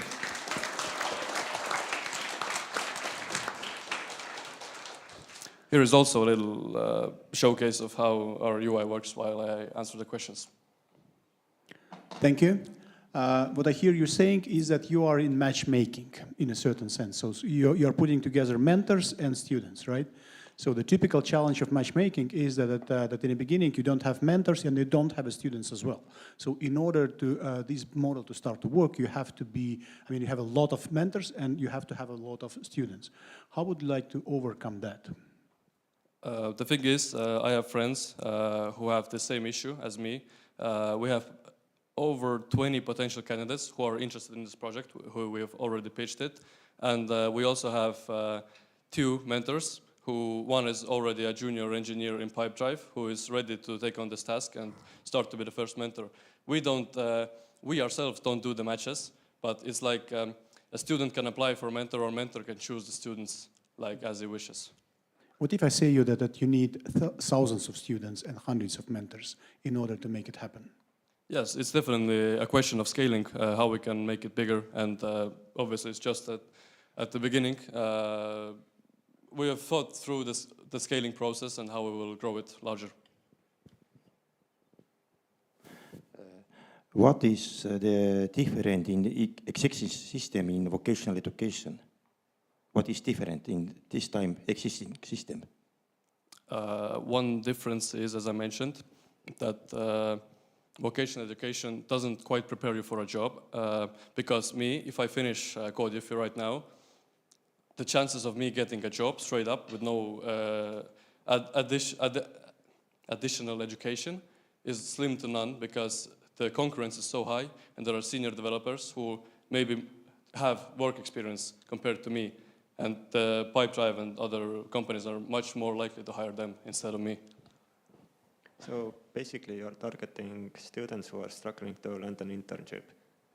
How do you know that they won't struggle to get a mentor on this platform? I think you got it wrong. We do not target students who struggle to get internships. We try to make internships much less common because they usually don't work, and it's really costly for the companies to do internships because, correct me if I'm wrong, but I'm pretty sure it's like that, and the research shows it, and we want to change it because the basis is it's one-to-one coaching. So it can be both by businesses that they provide it and not without all this internship thing. And it's also free for students. Okay. From where the mentors come? Who are the mentors? Mentors are either provided in the B2B, they're either provided from the company, like someone comes from the company who knows what they want, or they can hire some freelancer or other people who have already done this thing to come and teach students the things that they were taught some time ago. Thank you very much, Mentor Max. Thank you. Thank you. And with that pitch, we conclude the pitching session. So big applause to all of you who have participated in the pitch. Yay! Great. And I would like to do also this sneak peek that we did also for the first 7 teams that we have put based on your pitch to AI to see what is the one-liner that it comes with. So we did it from teams 1 to 7, and let's do it from 8 to 14. It was made by me, not by AI. Sorry? It was made by me, not by AI. Oh, okay. Yeah. I mean, we were supposed to have the I'm robot almost as pitching. good as AI. Yeah. Even a little bit better, I would say. Much better. So, Okay, I corrected with AI. My English. So Noha, we heard the team Noha pitching that helps aspiring female coders with coding skills but no work experience by providing simulations that give them a taste of real-world work, supporting them in fulfilling their dreams. Then we heard from ShareIT that they need an internship to graduate, and they develop a platform that matches you, the graduates, with the perfect placement for you. It's like Tinder, but better. Oposal that bridges the gap between the unified educational system and children with autism by offering personalized learning opportunities tailored to their needs using AI. Then we heard from Tallinna that keeps mobile-focused students engaged by turning live teacher lessons into interactive surveys or tests every 15 minutes. Then we heard from Self that helps and gives the opportunity for learning and practicing emotional intelligence through a gamified AI platform for children and their parents. We heard from TED that reduces the heavy workload of teachers by providing an easy way to create and administer tests with immediate feedback using AI. And last one was Mentor Match, a platform that solves the impossible mission of helping junior software developers to get their first workplace by finding the right mentor to guide them from zero to hero. So once again, a big applause to all of you that provided our great ideas. And now is the time that our jury will leave this space and move forward to the secret room to do the secret discussions and make the decisions about the awards. For the rest of us who are staying here, we will have about 15 to 20 minutes break. So let's be here at 4:10. and to hear who gets what. Thank you very much, and let's meet again on 4:10. koguneme jälle siis 4 läbi 10 minutit.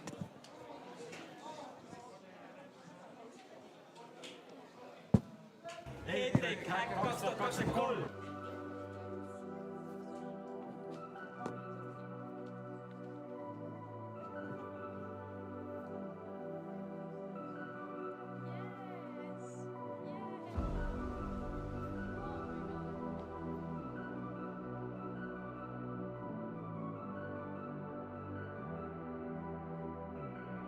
You know, idea is one thing, but then also stay on that very bumpy road.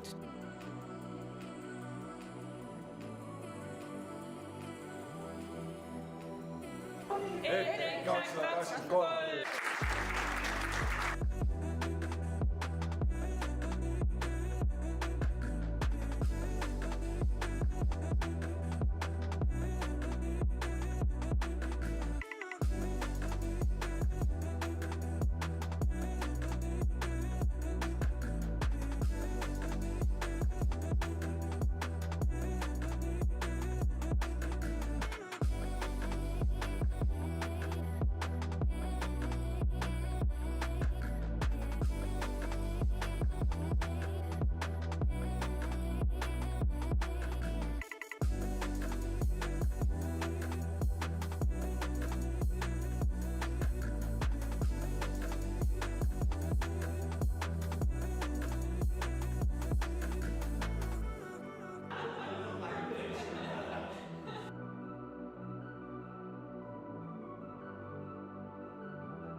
Kes me siis oleme?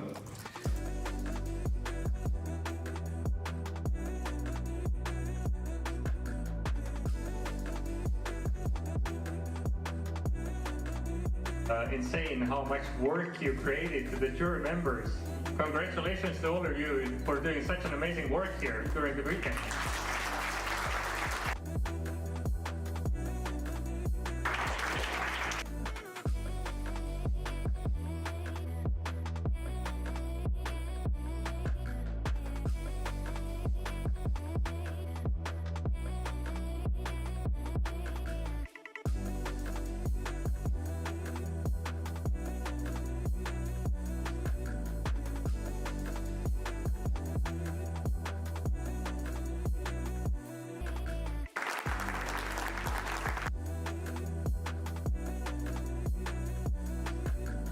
Palju õnne teile kõikidele, te olite väga vahvad.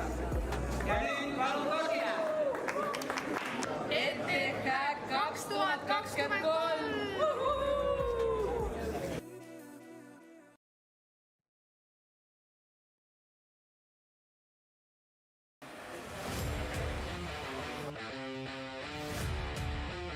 I warmly welcome you on behalf of Tallinn University, and we are going to spend here 3 days full of challenges, full of learning, mutual learning, and I also hope full of fun.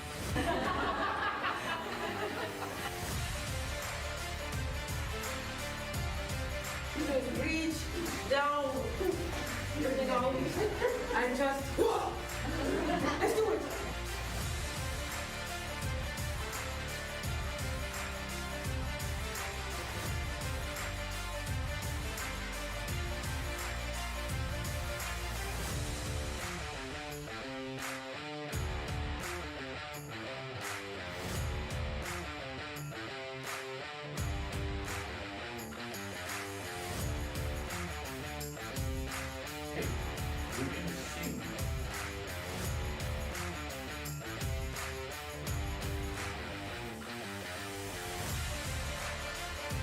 When you're entrepreneurial, always expect unexpected. Never give up. You never know when your idea is going to fly.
after movie of today, of this year.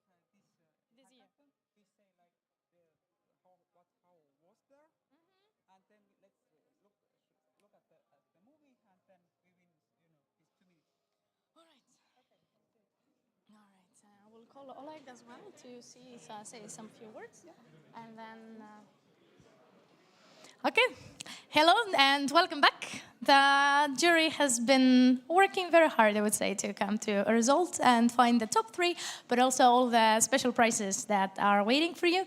Maybe come in and have a sit. And before we start, we would like to remind you all the processes that you have been through these days, what you have done, how was Friday, and how did we end up on on Sunday. So maybe the technical team can help me to post the after movie so we can see some little sneak peeks from these 3 days. jah, ja koheselt siis, et tõsta pinget, nagu te näete, žürii on terve, enam-vähem. Me vaatame ära lühikese klipi, mis toimus teiega siinsamas Hackathonil reedel, laupäeval ja täna hommikul.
I feel that I want to leave it again, but it's okay. We have like the videos to give us a snippet that always reminds us what amazing work you have done and what amazing moments we had.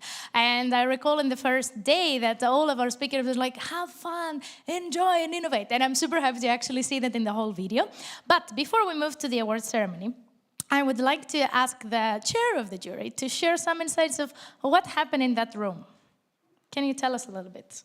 Saladused, Olegid. Well, what happens behind those doors was just a miracle. And the biggest miracle is the fact that we still are all alive, exactly as Janika said, because we had a lot of arguing there and bargaining there, and the arguing maybe the most. I think that we all, and that's important for you to understand, that everybody won here. Everybody won here. So you all are enriched by certain experience. You all are enriched by this knowledge, what you have got there, friends, what you have got there, hopefully, and so on and so on. I think that who won the most here is maybe me, honestly, because I mean, your energy, the questions, what you're asking, the way how you're argumenting your stuff, and so on and so on. I've learned a lot here, really a lot. And I do appreciate everything what you have done in order to make this everything happen.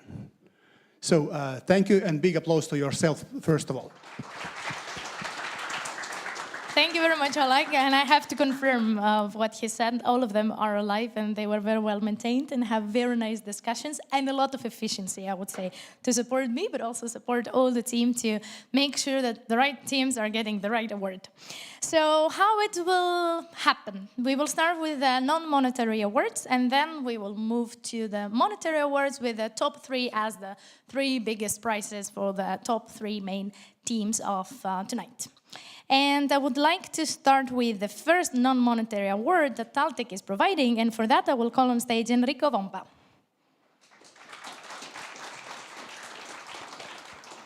Hello. Taltech will be giving some gift bags, and 2 teams will get it. The first team is Skillcraft, so come to stage, please.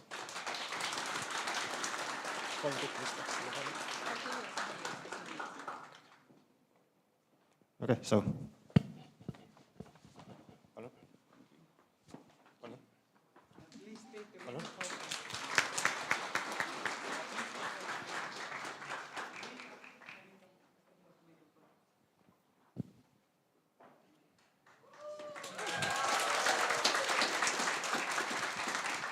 And the other team is Koolify. Koolify.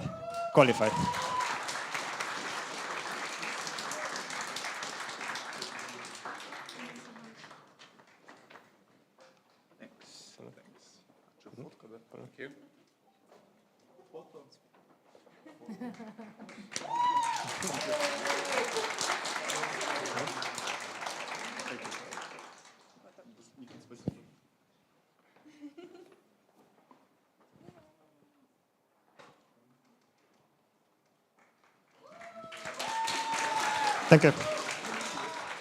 Congratulations.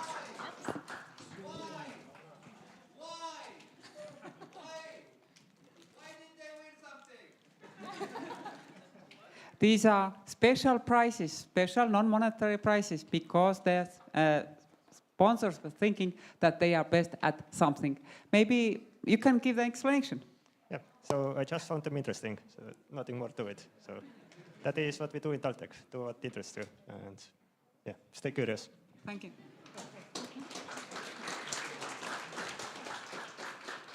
Thank you very much. I thought you wanted also some hoodie, and I was like, why he needs a hoodie? I know. So then we move to the next non-monetary awards, and the board member of EdTech Estonia is going to give them, Liis Siiroja. And I know that you come on stage with me to have a lot of things on your hands, how you can manage. So here is the mic, and we're looking forward. So the non-monetary award from EdTech Estonia, which are books about innovative women, and this goes to Õppesild.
Lisa, you have much more to give, so I'll just give you the mic. The books are all, they went for one team, and Yes. then we can continue with Bonsai Technologies. Yes.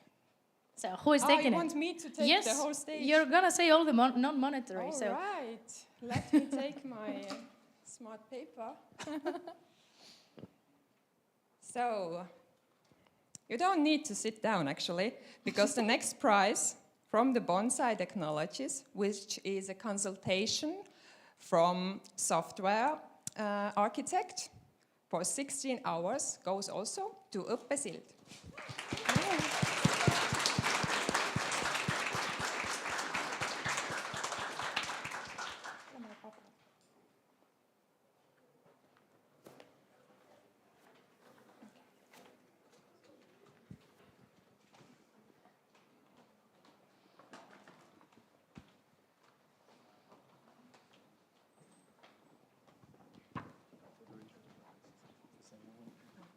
I give it to the one who did the pitches. Thank you. Congratulations.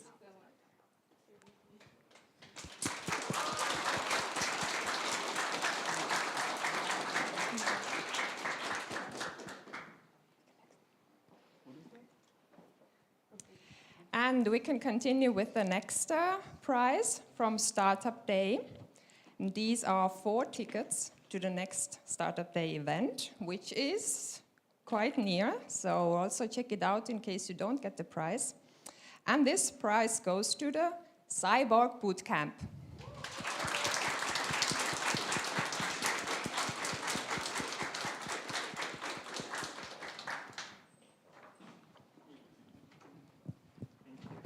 Congratulations. Congratulations. Let's wait for the team. All the team, come on, come on, come on. Come here for the picture. Try not to get blue, so if you can come step a little bit more in the circle. Yeah, that works. Okay, that's perfect. Some more small input from my side that I know that some of you are coming from Ida-Virumaa and the Startup Day is also taking place in Tartu, so a little bit more traveling around Estonia in the end of January to go from zero to hero. And then we have the next one by Voko. Yes, the next prize by Voko, Tartu Rakenduslik College, goes to ShareIT.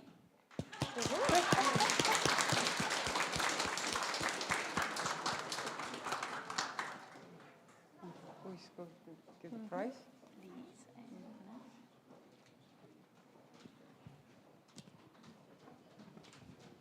Step in the circle.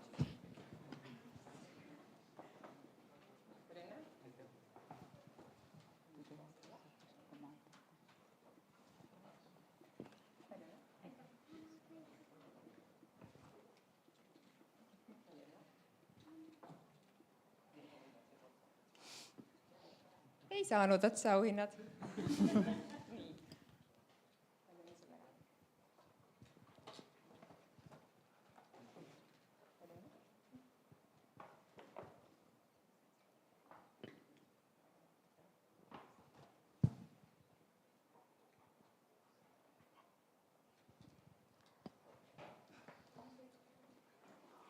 Come please to the red. Yes, there were so many. Yes. Please move into the circle. Thank you. Let's fit us all on the red.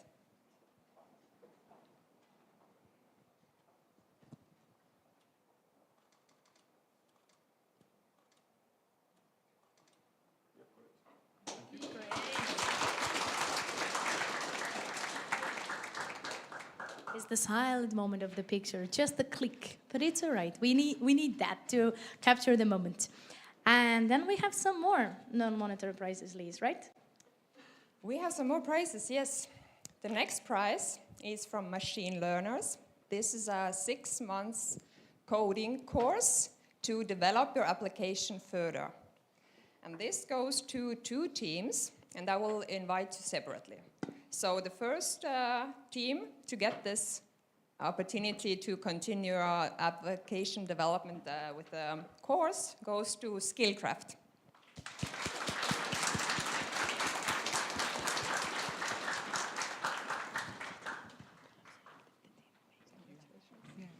The first one will be invited.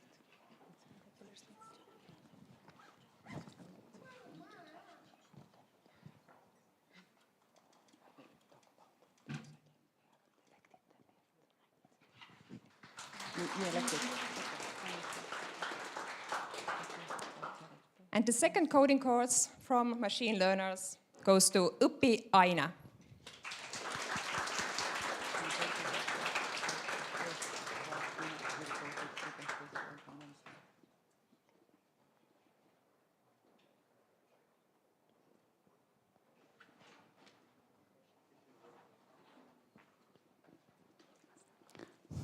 Why you are so far away? It takes so much time to come to the stage. It's the confidence that, you know, we're gonna win, right? Congratulations. Thank you. I will give it to you. Congratulations. To you too. Palju õnne. Hea töö. Good job. Yeah. Let's fit on the red.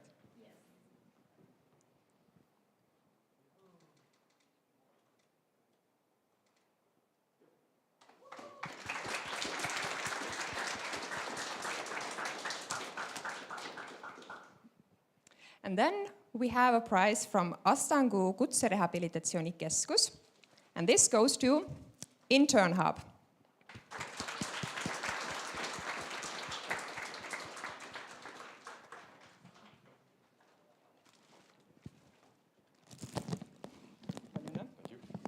Neid on 3, jagate ära omavahel. Palju õnne. Palju õnne. Palju õnne. Come to the circle. In the circle.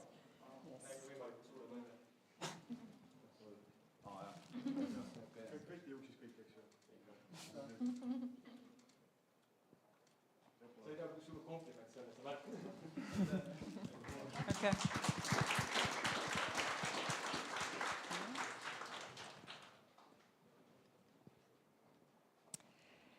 The next award is from Eesti Merekool, and it goes to Skillcraft.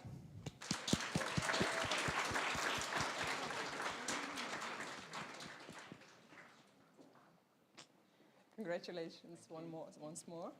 Palju õnne. Palju õnne.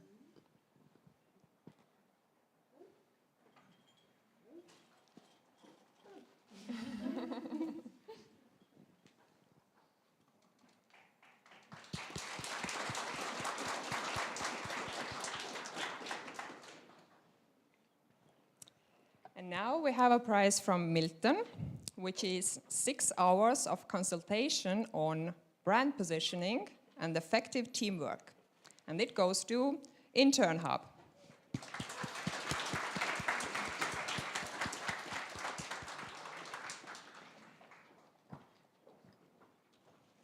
Congratulations. Ma annan sinu kätte kaasa. Palju õnne. Palju õnne. Palju õnne veel kord.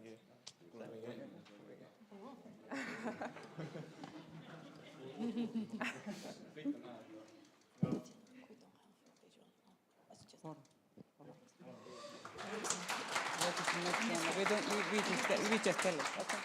Thank you very much, Lizzie. And I know that it's not very easy to be on stage all the time and give so many awards, but at the same time, I like the level of confidence, taking different poses, engaging with a photographer, and also stay in the circle, please, because we want to see your faces. And last of the non-monetary awards is basically grand prize and opportunity that we actually are offering, because Digi EduHack main stage event is happening in Tallinn. So we give the possibility for 2 teams to be present there, and the teams that ranked the highest. Katarina, sorry, you are missing.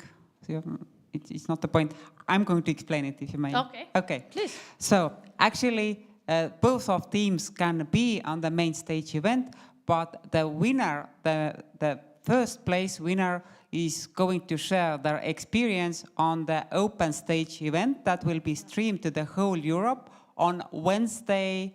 At 12 o'clock, you will be contacted. So you will be on the stage again. But 2 best teams, based on the challenge winner, will be invited to represent Estonia in the whole European Digi EduHack competition. So you will be competing with 23 countries and thousands of hackers there. So it's still right. Yes. Partially, yes, half right, but that's all right. So let me invite the 2 teams that have scored the highest in challenge first, which was the empowering meaningful career paths and creative innovative internships, and also in the second challenge of developing educational materials with emerging technologies. So for challenge 1, I would like to invite to the stage Cyborg Bootcamp. Should we take a photo with us? Yeah. The prize is taking photo with us. Yes, yes, yes, yes, yes.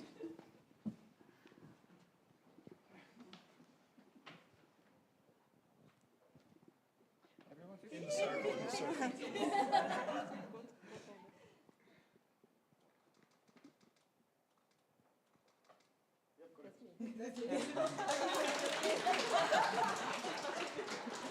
And second team for challenge number 2, developing educational materials with emerging technologies, is Skillcraft. Please come on stage.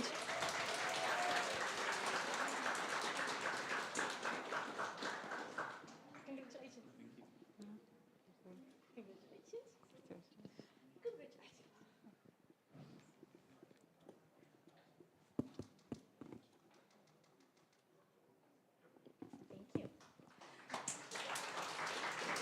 And who is going to be on the open stage, we don't know yet, because now we start with monetary prizes. Yes, exactly.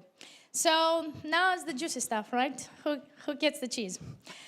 So we will start from the smallest amount to the biggest amount, and the last top three, we're going to present I will say it properly.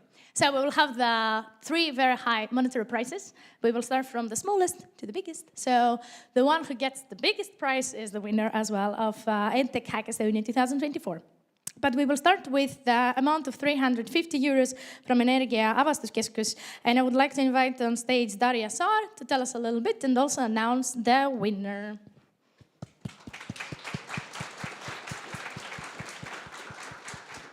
Hello, everyone. Hello, guys.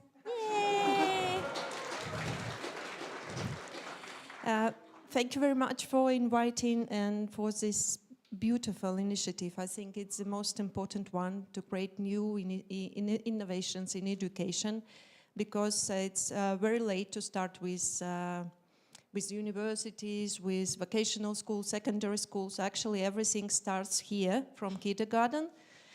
And Leonard was helping me to choose the guys who will get this very small but very important mandatory prize. And the team is, we totally share the values. The name of the team is CrosSci, Holistic Approach to the Learning Process.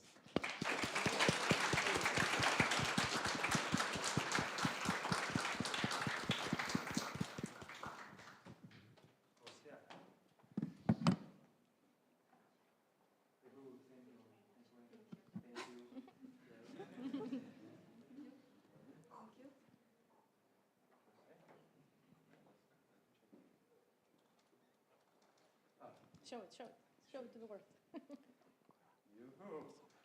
Woohoo!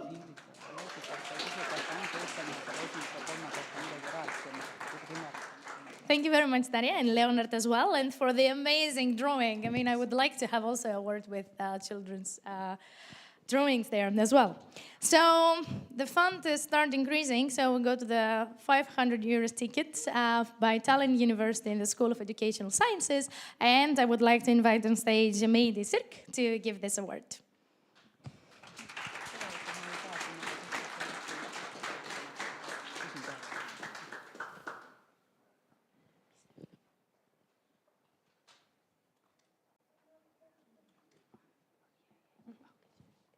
Okay, I would like to invite ShareIT. Maybe, and why? And why?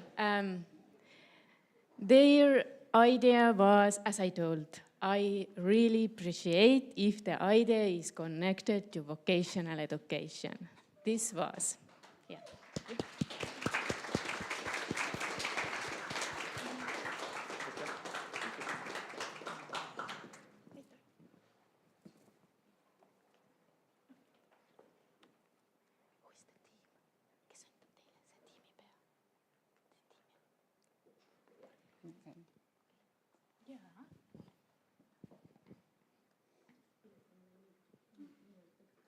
You can fit in the circle as much as you like and how you like. So.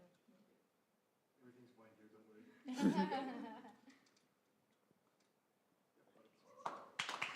Yes, please. Please. Congratulations, and as you can see, the budget is slightly increasing every time, so I'm expecting you also that the applause and the celebration is also increasing. So the next award of 700 euros is by Estonian Ministry of Education and Research, and Janika already gave the speaker. All right. Just to be sure. Yes. Yeah. All right. Are you ready, Mari-Liis, to give the award and tell us maybe a few words why this team? Yeah, so this award goes to Skillcraft because soft skills are really important in vocational education. So, yeah.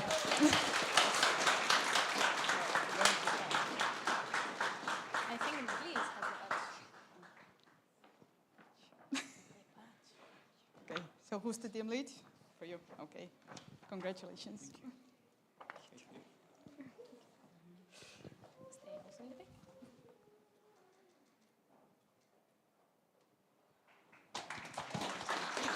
Thank you. Excellent. One more increase, not so much, but still it makes a difference.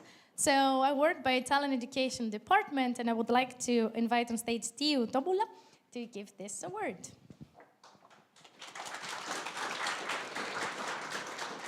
Hello, everyone. Couple of days ago, one education technologist showed me a video of how like students envision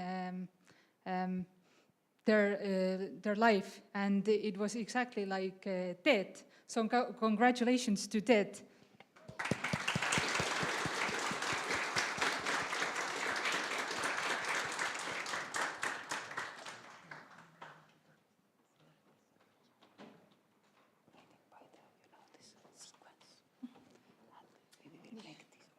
Better?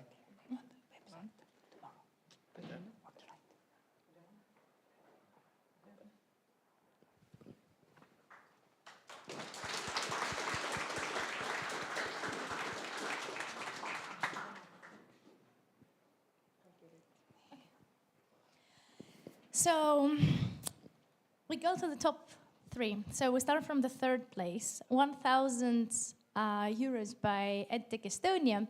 And I would like to invite Omari Loit on stage to give this award and tell us a few words about it.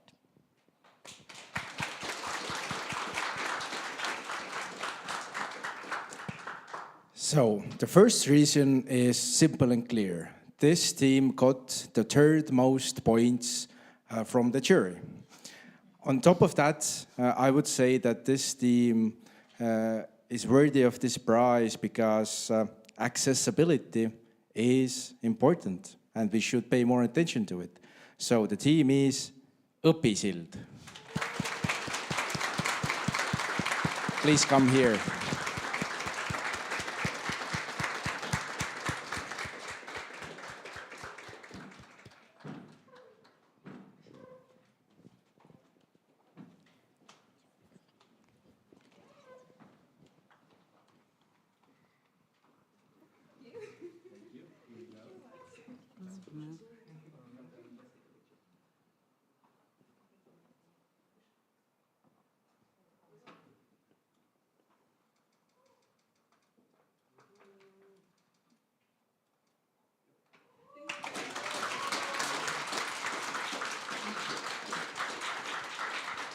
Thank you very much, Omari. Congratulations, Õpisild. And as Omari mentioned, that he has crafted an amazing pointing system for the jury that today it worked fully and greatly.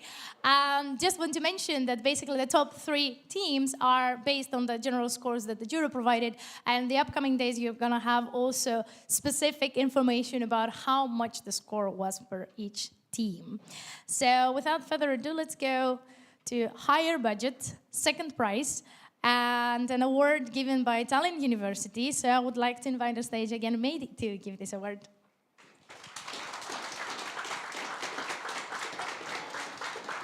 Another microphone. Why this 2nd place for this team? According to the criteria of evaluation, the idea was clear, very directly to connect it to vocational education. And they also gave idea that it's possible to develop further and more useful also many different speciality, and probably it will be even use in the future, use even broader than only in vocational education, probably for everyone who try to change their work, or they change maybe their career path. So, and this 2nd place goes for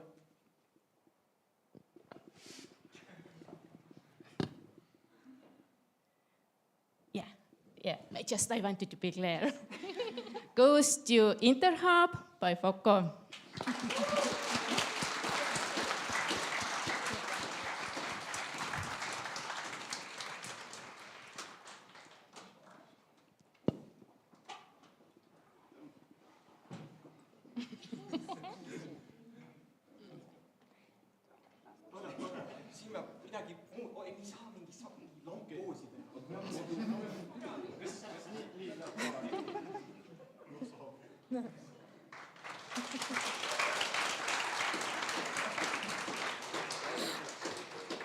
Very good. Congratulations to InternHub. And also, I really appreciate made this approach to be better safe than sorry, to just confirm that we have the right information. And last winner. Again, Mari-Liis, come on stage and tell us who's going to get the 2,500 euros and why. Okay, so this award goes to the first prize that was selected by the judges who got the most points, but it had a clear concept on what you guys wanted to do and a solution that can be used in vocational education. So the first prize goes to Cyborg Bootcamp.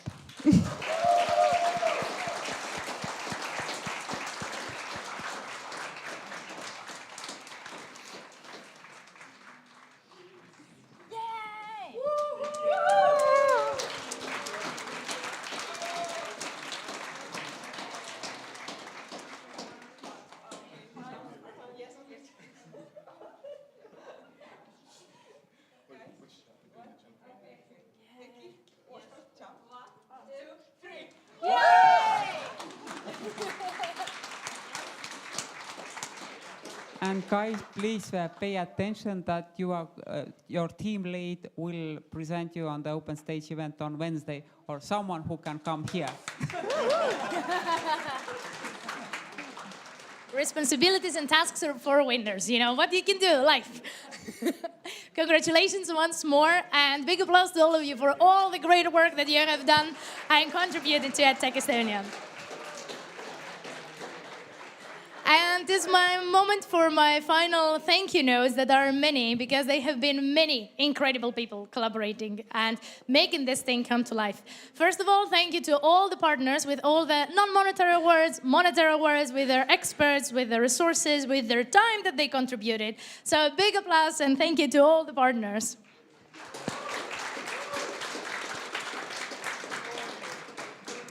Our sponsors, of course, that they have provided all the unique prizes that can help you move forward. Does it work? Okay. That helps you to move forward with your idea and bring these innovations in life. And also this amazing team that, you know, it's not me and Yannicka also only on stage. There's so many people in the back trying to ensure that you're fed well, that you have rooms, that all the information are there, that all the platforms are working, and ensure that everybody is going to be in the right place in the right moment, not in Taltech, but in Tallinn, or not in Tallinn University, but in Taltech, and so on. So a big thank you to the organizing team and also to Yannicka. Big thank to you. Yes, and also to me. Yes, you can thank me as well.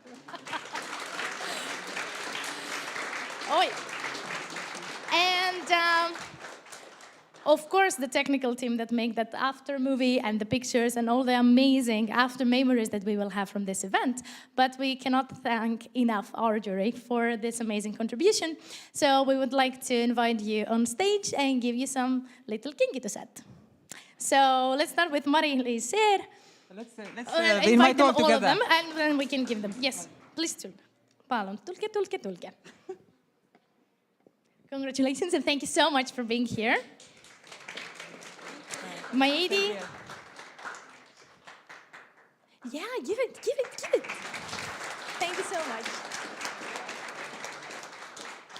Oleg.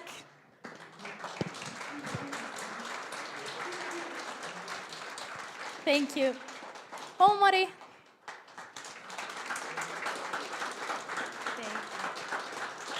Emanuela. Thank you so much. Markus. And Enrica.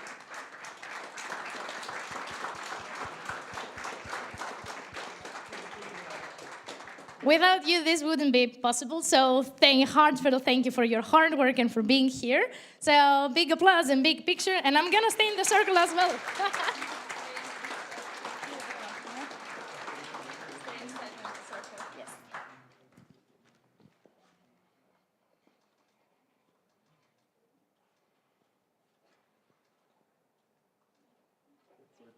Thank you. Thank you.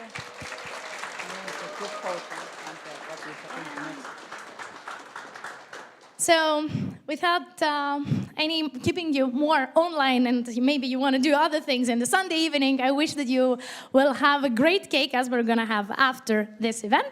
But for now, I would like to say goodbye for 2024, and this is the closing for EdTech Hackathon in 2024, and we're waiting for you in 2025. Thank you. Suur tänu.